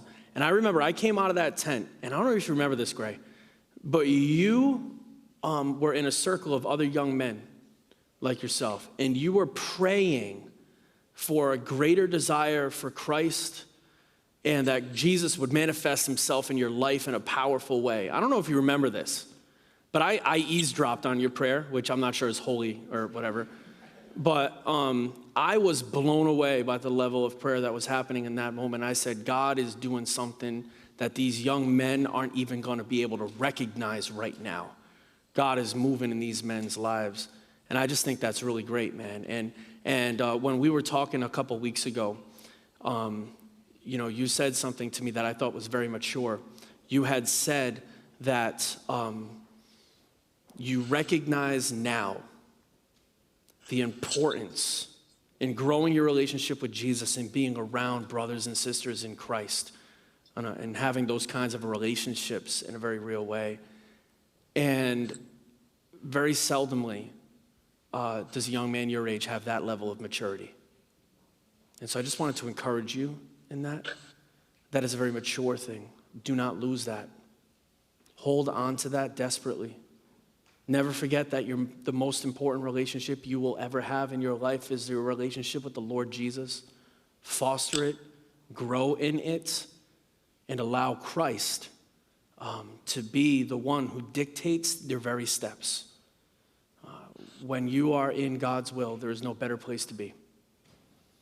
So find that spot and stand there with courage. Jesus loves you. We love you.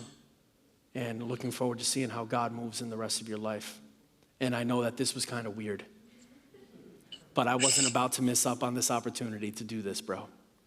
All right? So everyone, let Gray know how much you love him. Let him know. Let him know. There's a lot of people here, Gray. All right?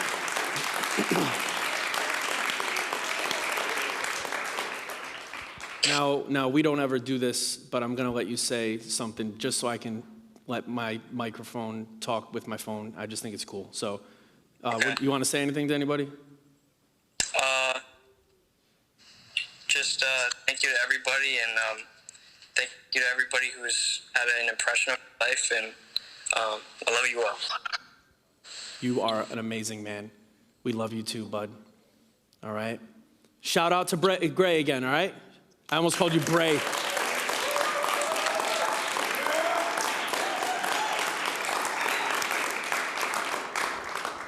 We love you, man. My phone just lost 30% battery in this FaceTime call, so I gotta hang up before it dies. All right, hey, listen, man, we have stuff for you. You're gonna get it tonight or tomorrow morning, depending on the timing. All right? All right, bro, we love you. Everyone say goodbye to Gray. Bye. We love you, bud. Love you too. All right. That was cool. Here's the next video. Katie's life is not worthless because, first of all, she's a child of God. And second, because she's just an amazing person. She's fun and she's bubbly and she's just amazing to be around. If I didn't know what it hurt like to be broken, then how would I know what it feels like to be whole? She doesn't think that she's as talented as she is. And so her innocence is what really makes her unique, because she just thinks it's another day in the world, that she's just doing whatever. But what she's doing is really amazing when she's done. Maybe it's okay if I'm not okay, 'cause the one who holds the world is holding on to me. And she doesn't give herself credit for that. You know, like she applied to 12 colleges, 12, because she wanted to be accepted somewhere. She was accepted at all 12. Her capabilities are far beyond where she measures. Katie is one of the nicest, kindest people I've ever met. And she is like also one of the most talented people I've ever met. My life is different because of Katie, because she set a great example for me. She's so talented and beautiful. She's so smart, but she doesn't act like she knows it. She's very humble. She walks in a room, she's quiet, she almost like fades into the wall, and then you say hello to her, and this warm smile comes across her face. It is the warmest, most welcoming smile I've ever seen. Even though she's quiet, she's unforgettable. You know she's there, you know when she's around because she's a joy to be around, and she always leaves an impression. Every time I'm around Katie, she just kind of makes me smile. And she's like one of the happiest people ever too. I do love being around her just because she's always in a great mood and she just really wants to get to know you. You can go to her with anything. She can help you with any problem. She gives great advice. The way she acts towards me and other people, like being kind and being nice, just makes me want to, kind of inspires me a little bit to be more optimistic daily and like just be more kind to other people as well.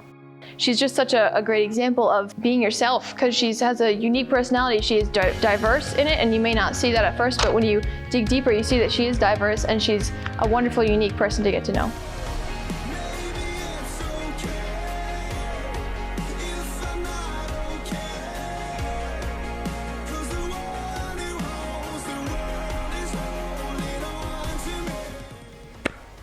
Katie, hello.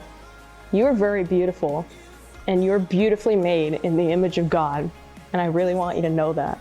And I want you to be proud of who you are, because you are beautiful. God created you, God created the earth, and if He chose to create you and who you are, obviously that means you're special and you're not worthless. Don't let anybody ever make you think that you're not priceless. Your life is priceless, your life is valuable, and you are valuable, and you are priceless, and we love you. If I'm not okay.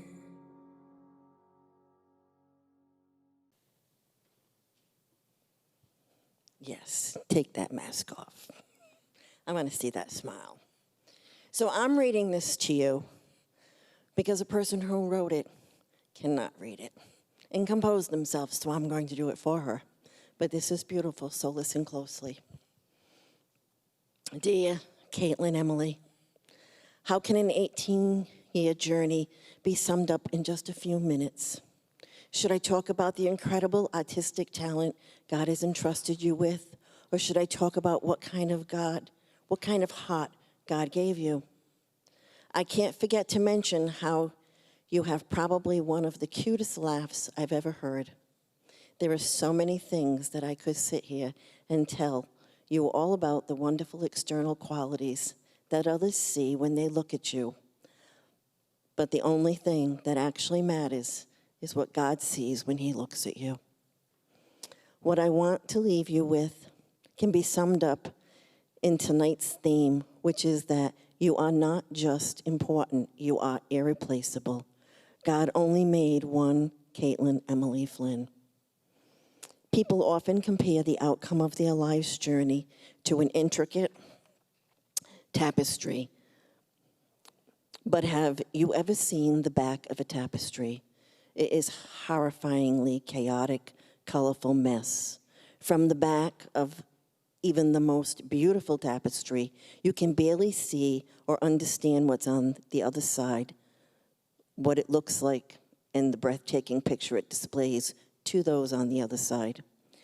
I hate to break it to you, but we can only see the backside of the tapestry during our lives on earth. Our lives can feel messy and chaotic, but our faith in Christ is what causes us to rejoice in the promise that one day we will gaze at the craftsmanship of our Creator with awe and thanksgiving. It's His grace that allows us to play a part in what He is doing. You are one of the threads of this tapestry. In His perfect wisdom and power, God chose to interweave your life with the lives of all those in this room. All of the threads interlock to create a small piece of a much larger picture. As I searched through 7 years of photographs and videos, I noticed that your life is threaded with so many other lives.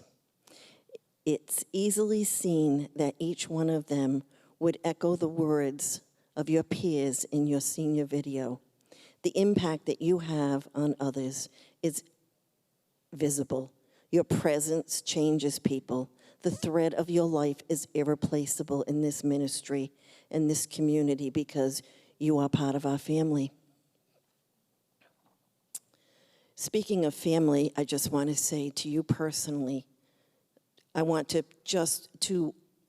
just want to personally thank your parents for loving you and giving you the opportunity not only to be part of their family, but be part of our family. Mr. and Mrs. Flynn are a critical example to each of us, and their sacrifice and the love for adopted and foster children is a pure reflection of the Father's heart. May we all learn from your example. There is something so special about the fact that when someone is adopted, they are chosen to become part of a family. And it's funny because although this room is filled with families that love each other dearly, there are not many of us that can say we chose one another. This type of rare human love is a small picture of the love that God has for you, because He offered His Son so that you could be adopted as a child of God through your faith in Christ. This beautiful truth is part of the very foundation of your life, something that you should wear proudly. To know that someone saw you and loved you and chose you to make you part of their family is one of the most precious things about your life. You can't earn that type of love. So as you move forward into the next steps of life towards adulthood, just know that God has provided everything that you need to live the life He has planned for you. No matter where your life journey takes you physically, it makes me smile to know that we will truly never have to say goodbye in Christ. So I will always be there to be praying for you and to be one of your biggest cheerleaders in whatever it is that God is calling you. Two, at any given time. I thank him for allowing me to be a small part of your journey in life. I love you more than you can understand. Kayla, we love you too. It's been a joy to spend time with you. And I wish you the best in everything that you do. You will excel with everything.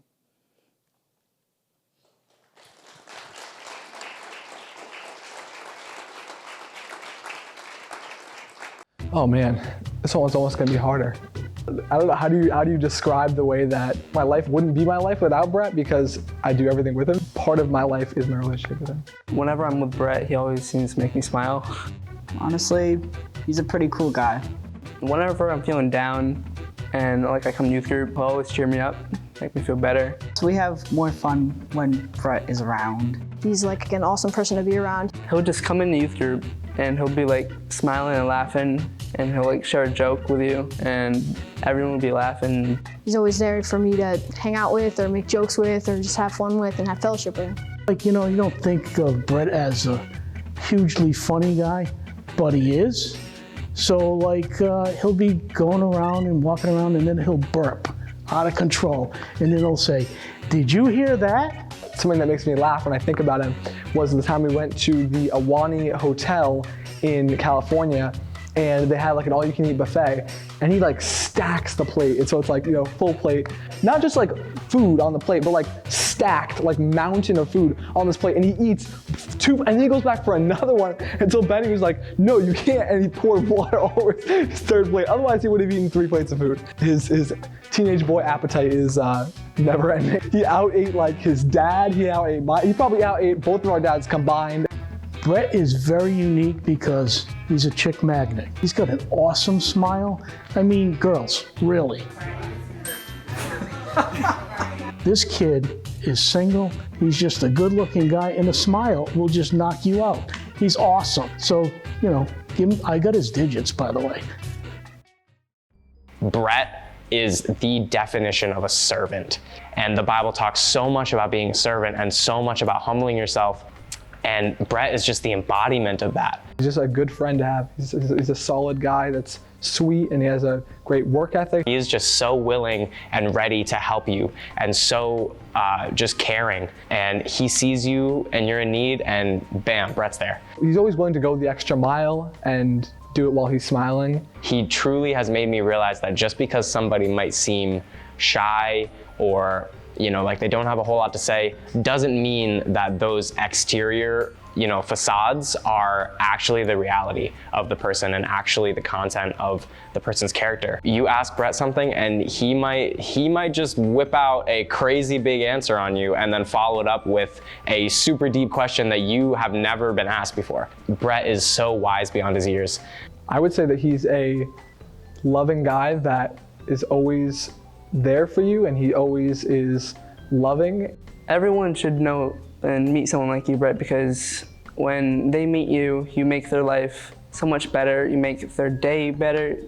It's a radiant effect that you have on people.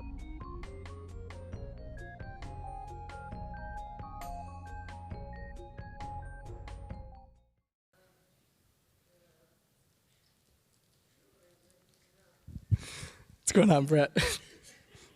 I will admit that this is probably the hardest thing I'll have to do as a youth leader. Man, I love you, man, so much. And just the growth that God's done in you as a person. Just to see that transformation. It's so sweet, and for myself, it's been so sweet because, you know, at first, you know, you were just a youth student, you know, and then, you know, you became my brother, and now I'm so blessed to be able to call you my friend.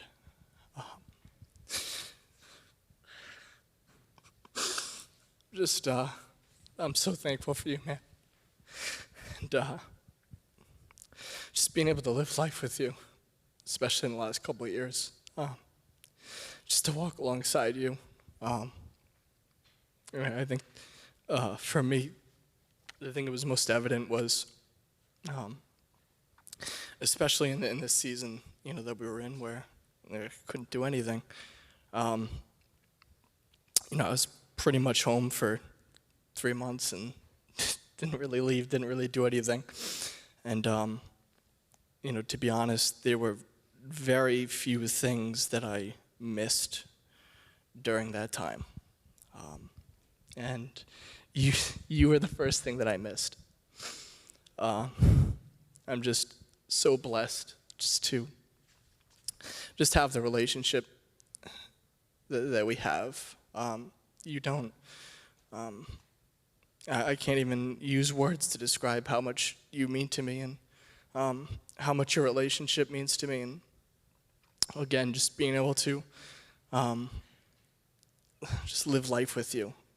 It's something that is, it's unparalleled. And I'm just so beyond blessed that you're my brother, that you're my friend. And you really do mean the world to me, and I want you to know that. I thank you for all of the laughs, all of the jokes, all of the stories that we have, just all of it. I cherish it so much, and again, I'm so thankful to God to be able to see just the change in you even in the last 3 years, what God's done in your life. And I'm just so thankful for that. I'm so thankful for what he's doing. And I'm thankful that you have a heart that is seeking Christ. You have a heart that is appreciative for Christ. You have a heart that is desiring and wanting to know, and that you have a heart that is full of service, full of doing whatever you can to help, being able to be plugged in whenever you can, to have opportunities in the church, to have fellowship and to understand God more. And it's just being able to see those things happen in real time over the course of the last couple of years has been, it's just been the sweetest joy for me. And likewise for us to be able to have the relationship that we have is equally as sweet. And and the thing that I really want to share to you is in this time of transition and going into college and growing into adulthood and having more independence and actually being able to start to experience and taste life. The thing for me is learn who you are. Learn who God made you to be. Desire that, seek that, and live that. Don't be like me. Don't be like Eddie. Don't be like Pastor Chris. Be who God made Brett to be, because it's a wonderful person, and I love that person so much. And if you don't know what Brett looks like, then I pray that you will seek God with that every single day, and that you'll find out who that is, especially, like Chris said, with the pressures as you experience life. You're going to learn who you are. You're going to figure yourself out. Make sure that identity's in Christ. Make sure you seek what it is that God wants for you, what God has gifted you with, where God wants you to serve. Don't ever stop seeking him with that. I mean, I'm only starting to figure those things out now. So, I pray that for you. Just, you are unique. You are Brett. There's no other Bretts. And, because of that, you're important. Everything you do is important. Your relationships are important. The things that you serve in are important. The lives of everyone that you change with your questions, with your smiles, with your jokes, that's important. Hold on to that and cling on to that and continue to seek what it is that God wants for you and who it is that God's made you to be. And again, I'm just beyond grateful that I've been able to see what the work that God's done in you. And I'm so appreciative that you've allowed me in your life, and that you still allow me in your life after I punched you in the face, bloodied your nose. I'm glad that you didn't show me the door after that. And I'm so grateful, to be able to say that that you are one of my best friends, and to say that I'm seeing a person who's becoming a man, and I'm seeing God work in someone to where you won't need milk anymore. You'll need meat.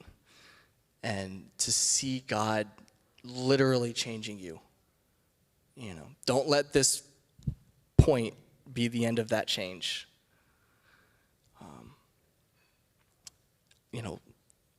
Continue to grow and transform in the image of Christ. And I love you, man. I'm so thankful for you, and I'm so excited to see what happens in that time. Yeah.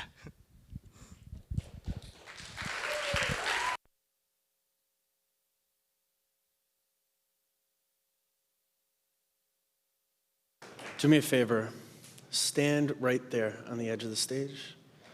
We're going to end our night by doing this. Can I have Sarah and Katie come and just stand over here?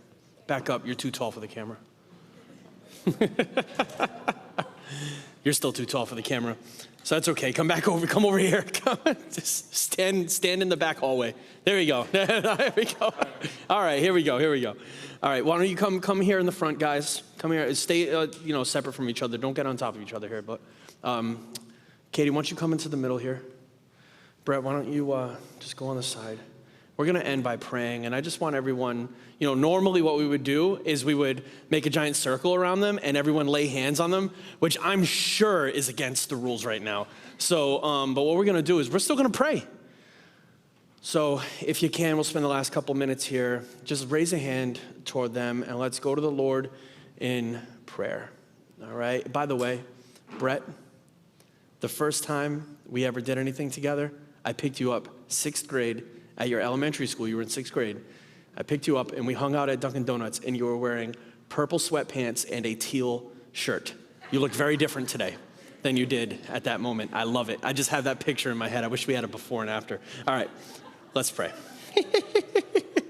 I love it. Let's raise a hand toward him. Father, God Almighty, we come before you completely submitting, God, ourselves to you in our lives, and just saying, Father, please have your way in the lives of Brett and Katie and Sarah and Gray. Would you please just pour your spirit out on them, Father? May they make wise choices, wise decisions. May they seek wise, godly counsel. May it be true for them that although they might plan their path, God, you order their steps. May they experience the ordering of their steps, God. Thank you that your will is perfect and pleasing. I pray in the name of Jesus that they would just fall into that pocket of your will, your perfect and pleasing will in their lives, God. You would use them to advance your kingdom, God. You would use them as lights in the darkness, God, that when they enter into a room,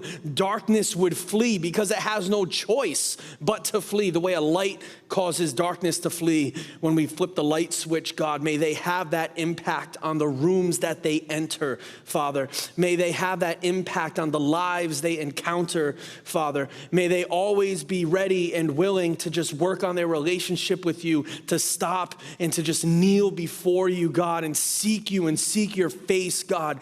May they always be willing to be teachable and to listen to godly counsel and godly wisdom as they stop and they sit, God, and listen. May they just be interwoven into what it is that you're doing in your church that you've been doing for 2,000 years. May they be interwoven in such a way that it can be undeniable, Father, that you're working in and through them in their lives, God. And so I pray that as they walk in their lives, Father, and they stand in those rooms, as they stop and they stand in your presence and they stand with their brothers and sisters, Father, and they stand up for others, God, I pray in the name of Jesus, in the matchless name of Jesus, that you would use them, advance your kingdom, Father, for your glory. May your hand be upon them. In Jesus' name, amen and amen. All right, guys, give it up for our seniors. You guys can have a seat. You guys can have a seat. We have stuff for you guys that we'll give you before you go. I know we ran late, we started late. That's okay, because Jesus is still alive, amen? No, I need a stronger amen than that, guy. We're in a church. All right, we're in church right now. All right, guys, thank you so much for your patience and for your dedication and for being here tonight. We are honored by your presence. The seniors were blessed by your presence. We love you so much. As you get ready to go, see if Jay will take your picture if you missed one. Give it up for Jay. I don't know where he is, man, but give it up for him. There he is. He's right there. Give it up for Jay. If you didn't get your picture, make sure you get it on the way out. Okay, guys? We love you. Thus concludes the evening's festivities. All right. Amen.